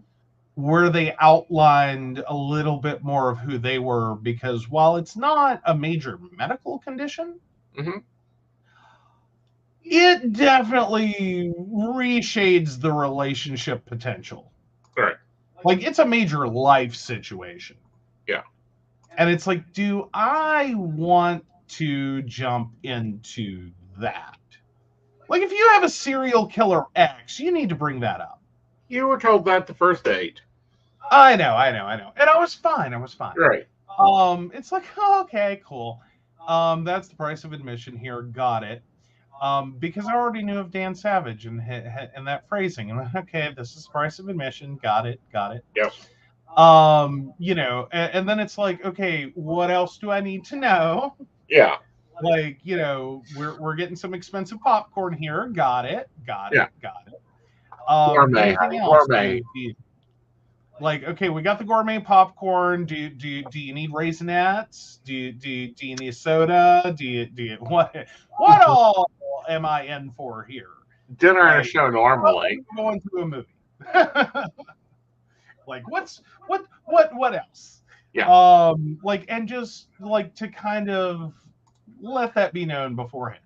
Right. But there are people out there Mm-hmm. who have major life situations, not major medical situations, Mm-hmm. but major life situations that are just kind of dating around and not telling people these things. Right. And I don't want to say your major medical condition is like no big deal by comparison, Mm-hmm.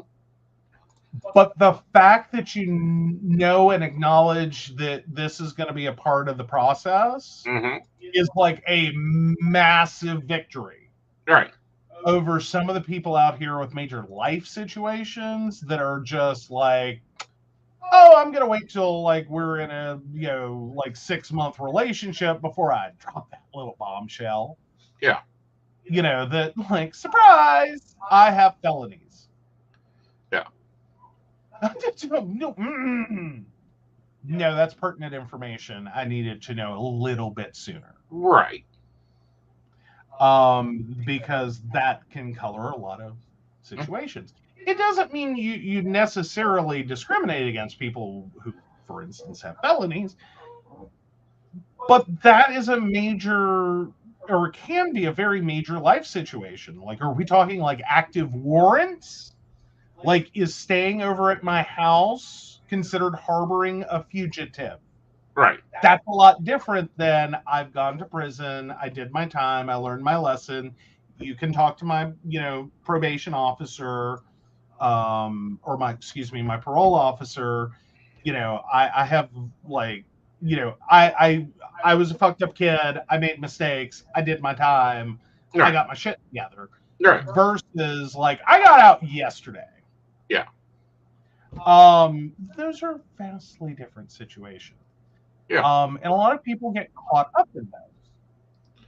Well, And a lot of people get invested in those, and it's like, oh, back it down. welcome to NRE. You will watch over and over and over again. People go off that cliff. Right. Like, because you got emotionally invested before you had the factual information. Right. And there's no fact you're going to throw at people who are heavily emotionally invested in NRE. Right. Like, it's a shock and a problem, but like, well, it'll be okay. Yeah. Is what NRE says. Yeah. And that's why I, have your rules of engagement. This is what I will accept. This is what I will not accept. I will not deal with this before you start getting into the dating field, any situation of the dating field. Mm-hmm. Mm-hmm. So again, work smarter, not harder. Right. Like, you need to, and that goes for all areas of your life. And I know if you have fibro that you have definitely, or if you haven't yet, you definitely need to look at ways to simplify down. Right. And not get caught up in trying to keep up with the Joneses and keep up with the neighbors and do all the things. Right. Because even the part where you have to invest the emotional and mental effort at feeling bad, that's one more spoon you lost. Right. Like, even just that wince of like, I wish I could do that. No. Some of that requires some heavy duty, like, you and I'm not saying you're crazy, but it takes some heavy duty therapy to sometimes punch it through to people. Mm-hmm. This isn't the deck of cards you were dealt from. Right. You have different cards. It's a totally different deck. Mm-hmm. There's a lot of commonalities. Yeah. But you need to figure out how to play with 5 cards, not 10. Well, that, and the other thing is, don't compare your dating life with your partner's. Uh-huh. Realize that probably Maple dates differently than you do. Mm-hmm. And can invest so much more energy uselessly. Right. To no fruition whatsoever, and that's okay. Right. And he's fine He's dating. out growing fucking daisies. You're over here trying to grow an orchid. Exactly. And it only gets more complicated. Only gets more complicated by the more heads you put at the front table or lines you draw on the parallel chart. It only gets more complicated, and then it gets more effortless once it gets to a certain point. You know. Oh no, Brenda, I'm totally down with a date to the shooting range. Yeah, dates to the shooting range is actually quite fun.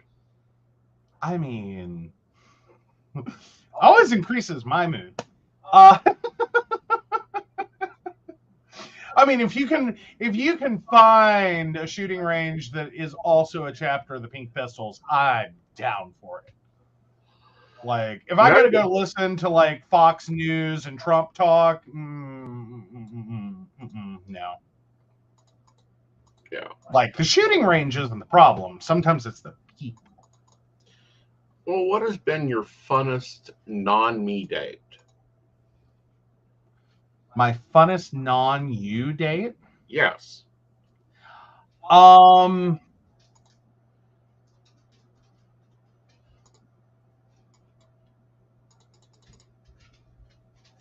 it's got to be the bowling alley. That like literally that was a funny date. It was a comedy of errors.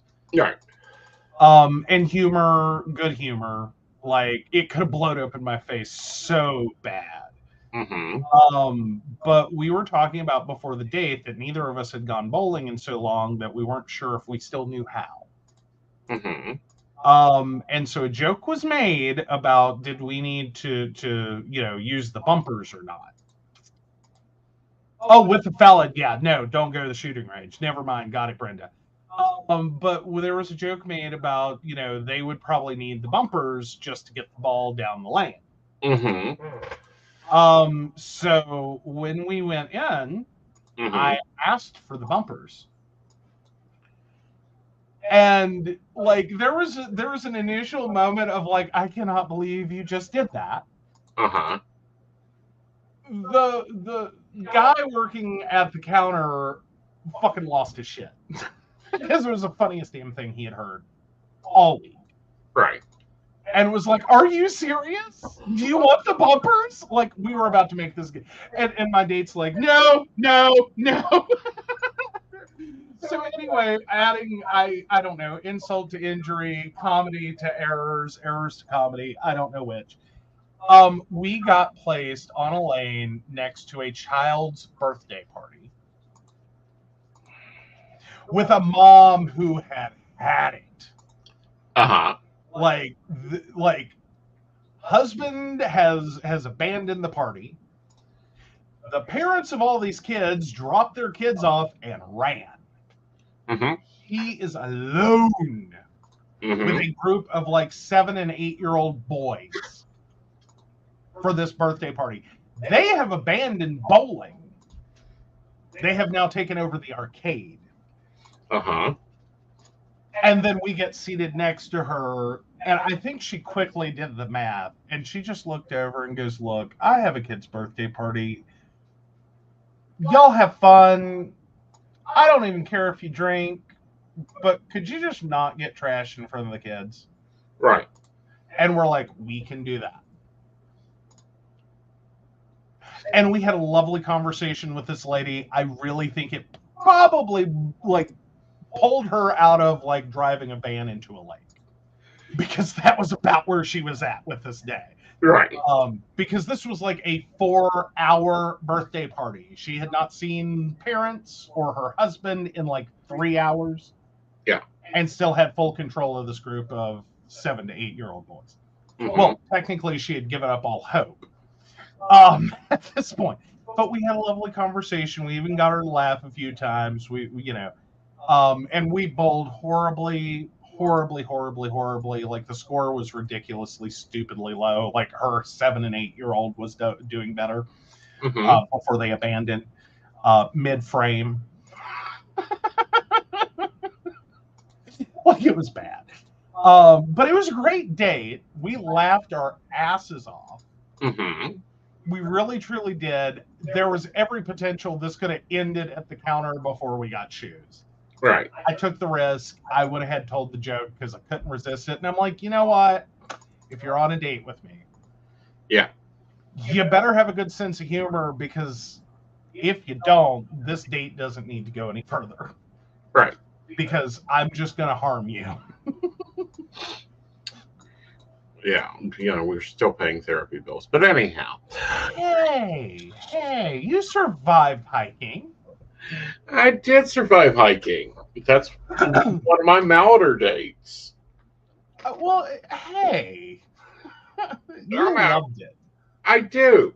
Like that, like I'm an activity dater. Mm-hmm. Like you like physical activity on your dates. Yes. And I think, that they can sometimes get confused with like going to a movie, which is not physical activity for you. I hate Yes.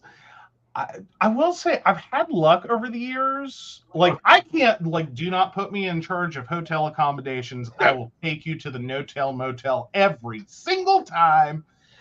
Not because I intend to, but because that's my luck. Right. But when it comes to picking a date, I tend to have good luck. Most of the time. Hey. Most of the time. I'll be winners. Well, first dates, though. First dates. I did really good for a first date. You do great for first dates. Yes. Yeah. I'm not saying every date's a winner. I'm just saying that for my first dates, I've typically come out a winner. Right. Like, it's a great first date. It's like whatever someone needed. Right. Like, that's my first date. That's what I want. Right. Because I don't know, you can just kind of tell with some people that, like, I don't think this is going to be, like, we have options. What should we do? Right. And it's like, typically I throw things out there and I get a warm reception on the first option I hand out. Right. And it's, yeah. First date, trip to the optometrist and hiking.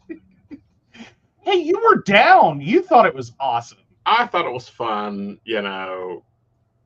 I had a good time. So one of my worst days. Okay. I have evidence. I know you have evidence. I have evidence. Yeah. Does this look like someone having a bad time on a first date in the middle of nowhere? Yeah. I had fun. It was a great date. Worst date ever. Taking me to a movie. Oh, yeah. To an action movie. I am not let's go watch people beat their shit together. Not my deal. Oh, she done gone and started it now. Uh-oh. Well, she done gone and started now. Worst date you two have had with each other. Oh. I know mine. Mine is clear as day. Oh, the worst date we've had with each other.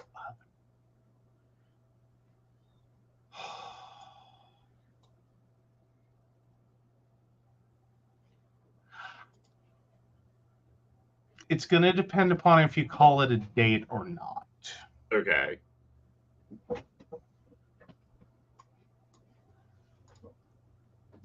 Because technically he enjoyed it, but there was a large swath of it he did not enjoy. I'm going to go with the bear napping. No, that was pretty good. Okay. Because I basically kidnapped him for a weekend. Yeah. See, and I was just sitting here like, you overall like the experience, except there was a swath there that you were like, no. Yeah. I'm not cool. Yeah. Like bear napping, I only had one problem. You took me to Russia. It was not Russia. So I was going to become part of the dancing bear circus. We did not leave the continental U.S. and you did not go into the circus. It was very close in debate.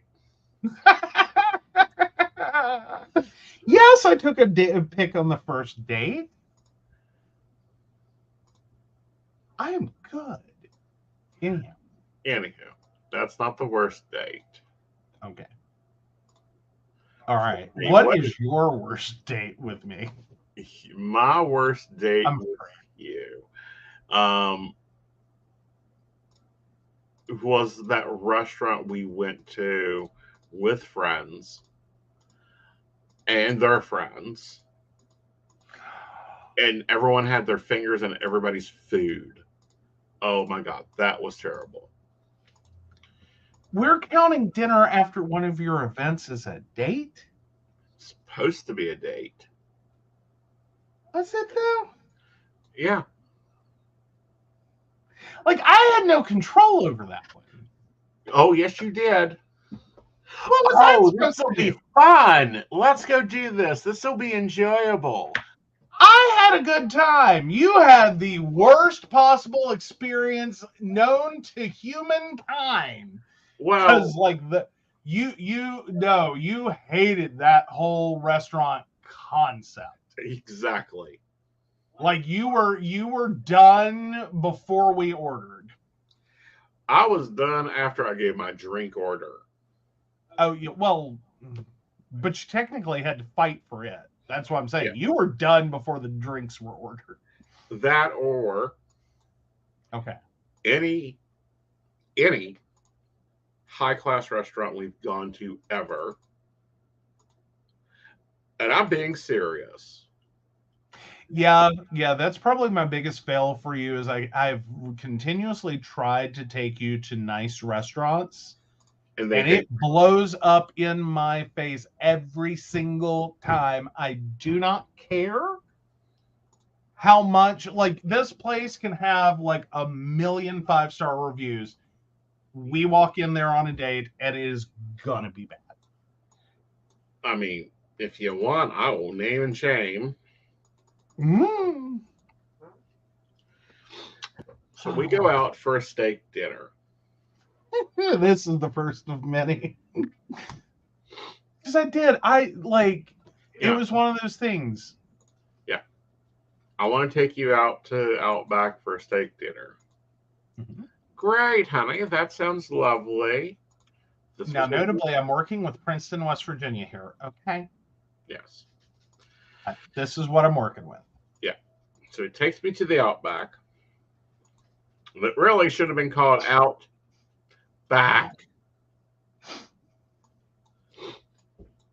Get there. I place my order. It's very simple. I want a steak, blue. I want steamed broccoli with butter, and I want. Did I get a baked potato? I can't remember. Like I ordered one other item.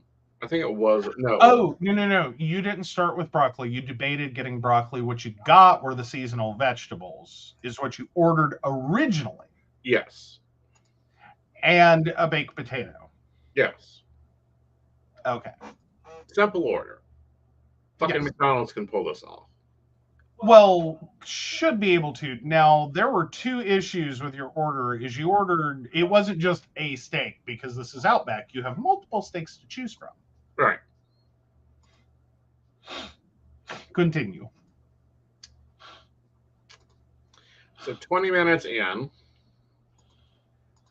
the manager comes out. Sir, we're sorry, we're out of seasonal vegetables. Fine, I'll take the broccoli. 20 minutes later, sir, I'm sorry, we don't have the broccoli either. What do you have? Like, I don't know, what would you like? No, see, we tried that twice. Yeah. So, what do you have? Yeah. Yeah. So I think you ordered a salad. Do what now? To this day, I haven't gotten both sides yet. No, well, because I think you tried ordering a salad or just told them not to bother. I told them not to bother. Yeah. Because it was after everything else. So I get up to go to the powder room, and I'm doing my normal business, and I look up on the ceiling, and this is midday. Oh, you can see it was early midday, around 5, 6 o'clock. You could see the outside of the building. Like the sun was in the bathroom. Like there was a separation between the wall and the ceiling that was not unnoticeable. No. Like the two had come apart. Yep. And it was just kind of like, meh. Right. What you gonna do? It just happens. Right. Seemed to be the overall marching theme there. But yeah. So then you finally did get your food. Like I've already been served. Nothing I ordered had a problem. Right. Apparently, they somehow magically made my order. I already got served. They didn't even hold my plate. They just brought mine, and then you continued to wait. Right. And so eventually your food finally comes out. Right. And it looked good. And that's where it ended for good experiences during this meal. Yeah. It looked like good. Heartbreaking right there. Yeah. Yeah. Looked good. Steak was overcooked. Looked like it was shoe leather. Overcooked and cold. Yeah. And this is a cook. So all he was getting was a steak and a baked potato. Yeah. And I think they chose the runt of baked potatoes. Like this was like an overglorified new potato. Right. And I think that was just because they didn't have like the cojones to come back out and say, we're sorry. We're all out of baked potatoes. Yeah. Because that's all you had left on your plate. Yeah. So it was your worst date with me. Oh, my worst date with you.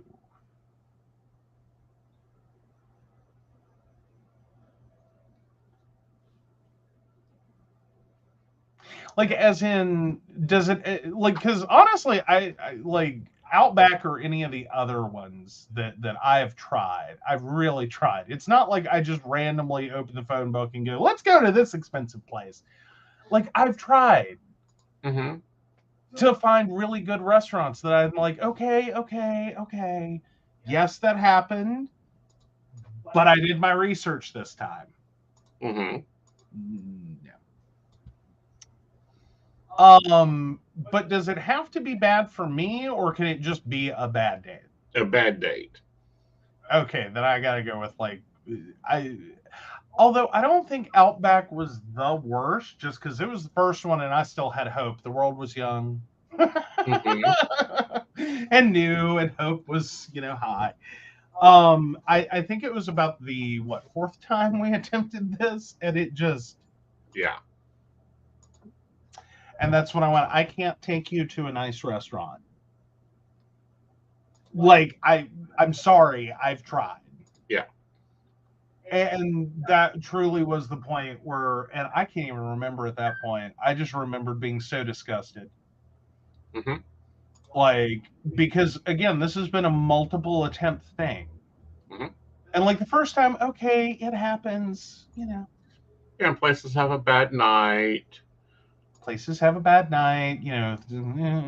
I didn't do my research, didn't know this place didn't have good reviews or had recently been tanked with bad ones because of like problems. But no, like I've tried to research, I've tried to get ahead, I've tried, and it's like every single time. Mm-hmm. And it's like, nope. If the average ticket for that restaurant is $100 or more, I cannot take him to it. It will be the worst experience ever. Like, you don't get to have nice things. No. Like, I've tried. I sincerely have tried. But no, I think it was because I think we have only, it took me 4 times to learn that. Right.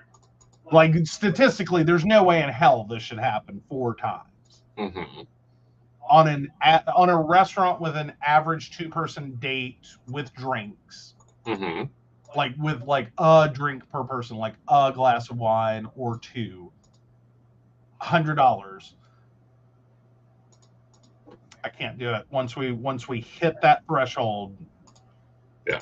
he is the magnet of the worst service conditions humanly imaginable. Mm-hmm. It's like I bring him and the place falls to ruin. And I'm not even that demanding. No. I'm not saying it's a you problem. Mm-hmm. I'm saying I could go to the restaurant alone and it would be fine. Mm-hmm. I could go with someone else I know, anyone else I know, and have a wonderful evening. Mm-hmm. But for you to go to a restaurant with an average ticket of 100 or more, Mm-hmm. it will fall to chaos and ruin when we walk through the door. Right.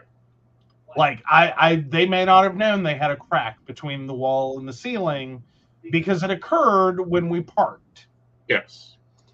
Because I'm not kidding, it's like the place falls apart Mm-hmm. the minute we hit the parking lot. Right. Like I can read good reviews all the way up to the point we go, Mm-hmm. and then we get there and it's a total disaster. Right. And then we've gone to places that have the worst reviews online. Mm-hmm. Oh, because he loves, and maybe this is your like karmic debt or something. I don't know what you call it at this point. Like your reverse karma. He can go to restaurants in which there's not an ambulance in the parking lot because the food's good. They're just idling there because this is where they most often get called out to. Okay? Like the worst restaurant. The worst restaurant. He can go into, we have a lovely meal. Uh-huh. Server, lovely meal. They go above and beyond. It is fantastic. Uh-huh. Ambulance idling in the parking lot the whole time for an emergency rescue. Well, like our new favorite one in Morgantown. There's a buffet right down from Earth Magic. The kids took us there. Lovely. The reviews are terrible. Oh, they're horrible. They're horrible. Yeah. Like, yellow caution tape slashed through with like, you know, the Freddy movie logo. Yeah. Could not tell you more to avoid this restaurant at all costs. 1 star, we haven't even gotten enough positive reviews for a 1 star. Right. He can walk into it. It's wonderful. Yeah, it was. Delicious food. Servo. Opposite end. Waiter was amazing. Like, got picky over tea because one of the girls wanted jasmine, another one wanted oolong. I think they brought them both oolong, and he's like, "Oh no, let me take this back and I will fix it." Wonderful, fresh sushi. Like they were making it and putting it out on the plates. Like, and it's a fully loaded buffet. They have like 4 tables. Right. Like, so there's no noise, there's Right. no what, like everything you can imagine could go wrong with, sushi on a buffet, and the whole conditions that it would occur in, none of it. Yeah. None of it. On a, like, we're hopeful for a 1-star rating today, which we may have to go back and rate them just so they can I've achievement rated unlocked. them 5 stars. Okay, good deal. Maybe the only 5-star they ever get. That's okay. But We'll no, defend it for all time as, like, I swear to God, it was legitimate. The owner didn't do it. right. But it's a lovely Asian restaurant buffet, well worth the money. But no, what has been we still haven't gotten to your worst date yet. Yeah, Brenda, think is the hiking trip that you got injured on. Oh, no. No, it takes a lot more than bodily injury. Like, hell, that's just a birthday for me. Like, shit. Like, I encounter birthdays with, like, injury, property damage, insurance claims. Like, my bar's kind of high for a bad day. So now, do we want worst together or worst ever? Worst together date. Okay.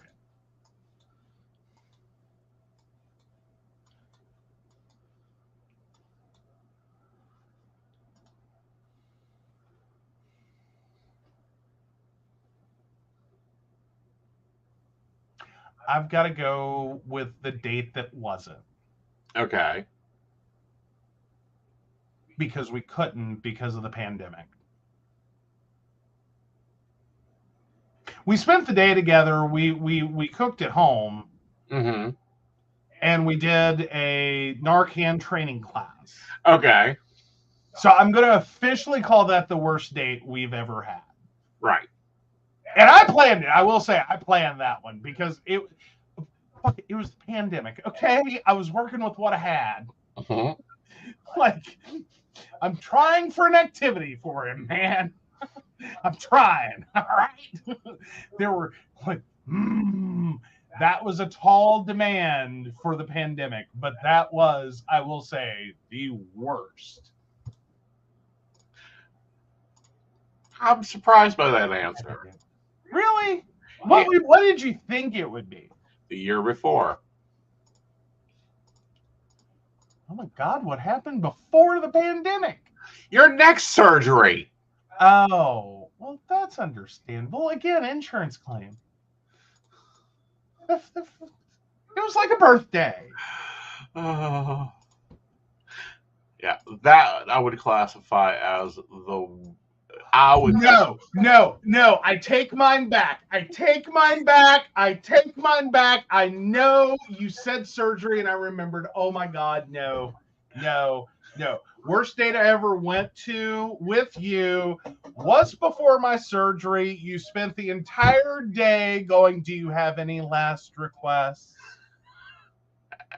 I spent the entire day feeling like tomorrow he's taking me to the kill shelter to be put down.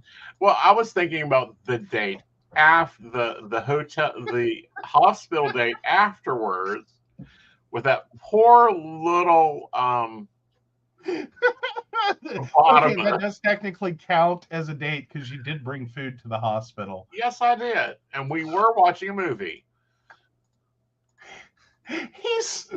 And granted, keep in mind, I have no problem with this in all technicalities. Like, this was not, like, the fact that you were on a dating app while we're in the hospital with me for my surgery, I have no problem with. I'm fine with this. Go enjoy. I'm fine. It was encouraged. You know what I mean? Like, go have fun. We're in a different place. Have fun. I'm cool like that. I should have, however, specified, because it did not occur to me. Maybe try looking for a distance less than 0 feet. Right. Because he ended up finding my phlebotomist on a hookup app. then ended up, they were at work. On the app. Apparently on the app during their downtime because, no patients were technically harmed in this. So we're going to assume they were a good little employee and this was a sanctioned break because we don't want to get anyone in trouble. However, this poor phlebotomist walks into my room and proceeds to see me, the patient, and the guy that he is talking to on a hookup app.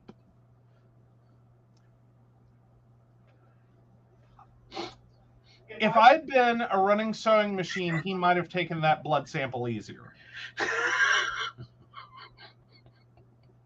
Because he was shaking so bad. By the time he could barely talk, he was about to drop the vials.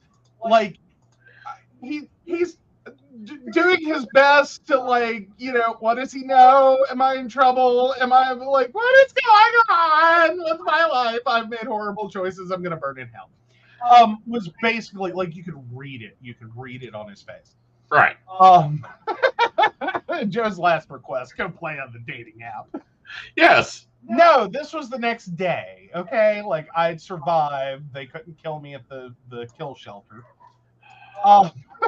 They tried. Yeah. There was a brief moment they tried. Right. I'm just saying. What is his name? M. Night Shyamalan would have been proud of the high volume blood splatter involved in my second neck surgery. That's a whole other shit. No, what's even worse is you just added to my reputation there at WVU. Yeah. I was like, you got to clean that up before he comes in, or I swear to God, I'm not having surgery today, and this is going to end badly.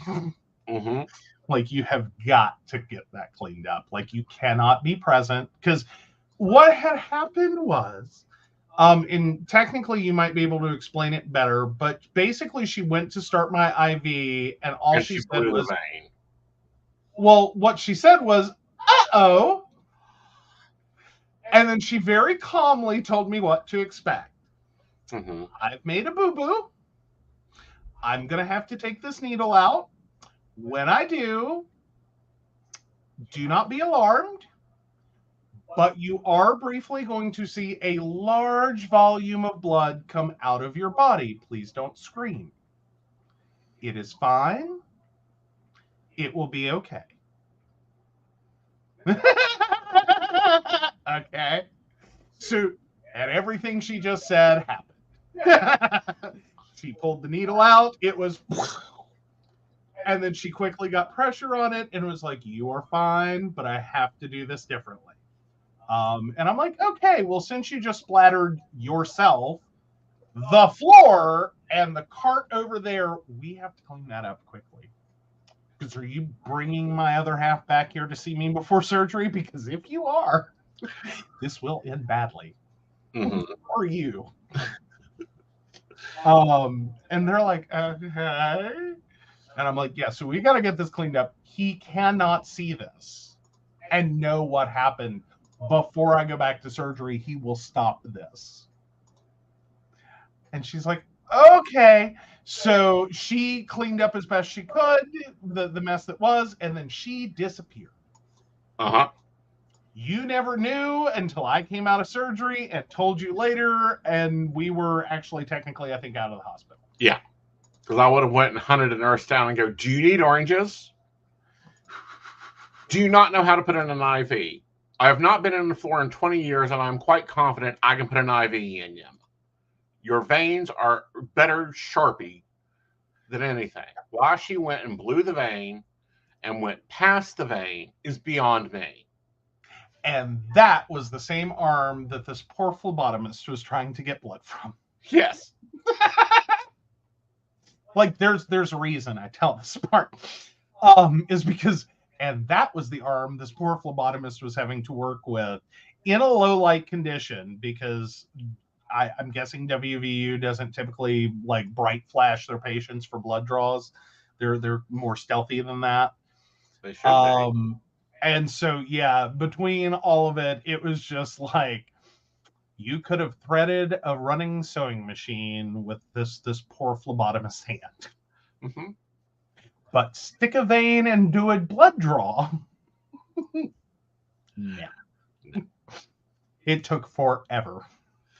And then I'm clueless. I don't know what's going on. I'm being very nice to this guy, like in, my general, like, oh, it's okay. It's no big deal. Please hurry up and stick the right vein. Like, get this over with. But be nice, because if you upset the phlebotomist, this typically only gets worse, not better. Mm-hmm. So it's like, it's okay. It's fine. Just, you're doing your best. Good job, buddy. And I'm making And casual so conversation. I'm not acting rude or mean or like I don't know you. that was my first clue something was going on. Uh-huh. You were being nice to the phlebotomist. And I'm like, oh, I don't know. And I had no clue. I had no clue. Except for that. And it was like, I don't know what's going on here, but I have questions. Uh-huh. But again, I'm focused on the phlebotomist. I didn't really catch it in the moment. But when that phlebotomist left the room, I did turn to you and basically said, what was that? And you busted out laughing. Yeah. Yeah. And I'm like, okay, I should have been more specific.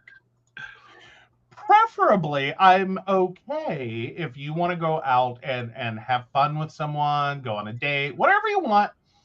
I would prefer you not to bend them over the bed. Like, let's be clear. Maybe go past the front door of the hospital to find someone. Just because you could impact my care team. Well, honey, I looked forward to impacting most of your care team because they need to realize how medicine is done. And as it just sounded like a dirty joke, he brought it right out of the gutter. Oh, and we have survived the story. Yes, we have. It was a good time. It wasn't as bad as the last one. And I didn't call that a bad date per se. I called the night before a bad date. Well, true. But I was trying to be the caring, enduring husband that knew you were going to be spending 6 months in recovery, at least, with this dumb doctor of yours. Is there anything you would like to do that you may never be able to do again? Honey, you're looking at, roughly. I know. Okay, because Dr. Anal Leakage, and if you're new to that one, this doctor. Go watch some other episodes. Remember to hit the subscribe button. Moving on. Okay. Dr. Anal Leakage made this sound a whole lot worse.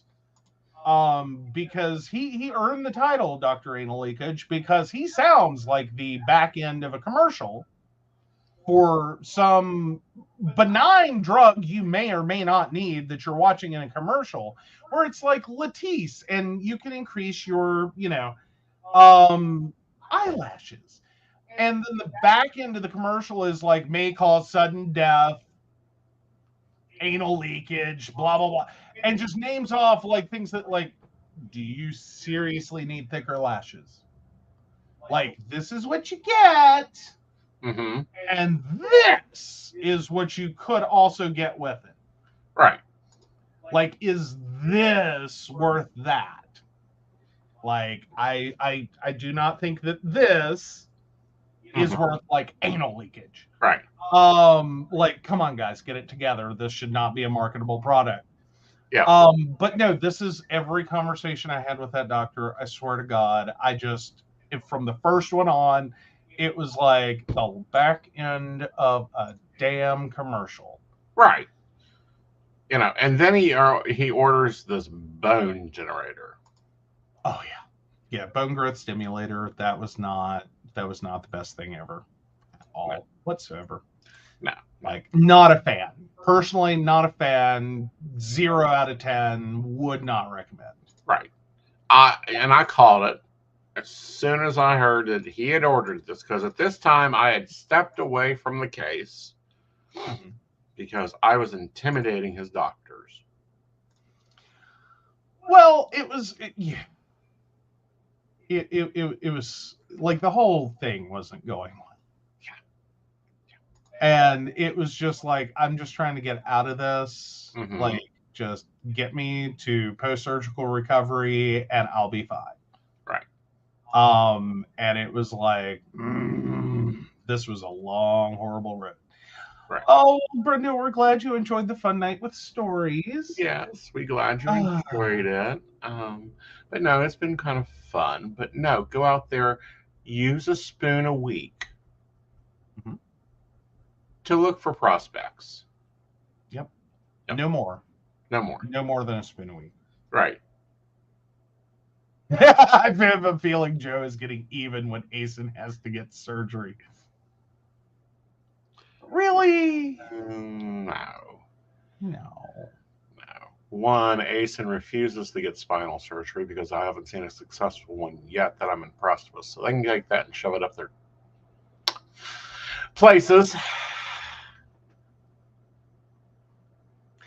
But now, will he have a memorial service that is luau and hell themed?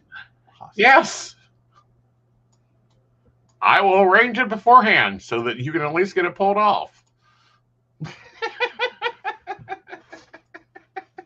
No, not that. Like, I don't need vengeance. Telling the story is vengeance. Because it's an awkward story. Right. Like, it really, it twists some nerves there. Usually we tell that story and people just get this ungodly squeamishness. Like, yeah. Like, you've broken all the rules. Yeah, I normally do. Yeah. That's our relationship. We're fine. Yeah. Like, I found it hilarious. Yeah.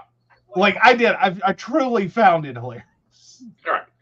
But we will save your Valentine's Day after next surgery story for the station meeting this month. Oh, okay. Alrighty. All right, guys. We will talk at you later. Now, speaking of our station meeting, you get to come into that because you're a barista.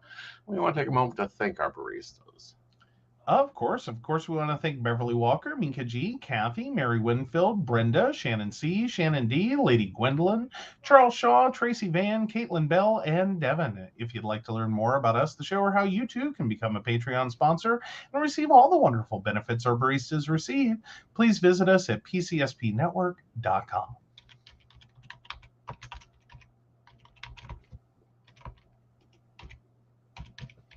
And I'm making a note of that one for the compound board.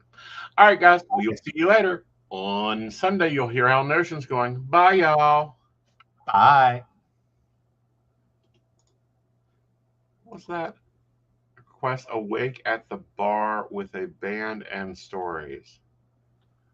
Brenda's final request is a wake at a bar with a band and stories. Fair enough. Fair enough. All right, guys. We'll see you later. Bye. Bye. Hey everybody, Lady Gwendolyn here, and as a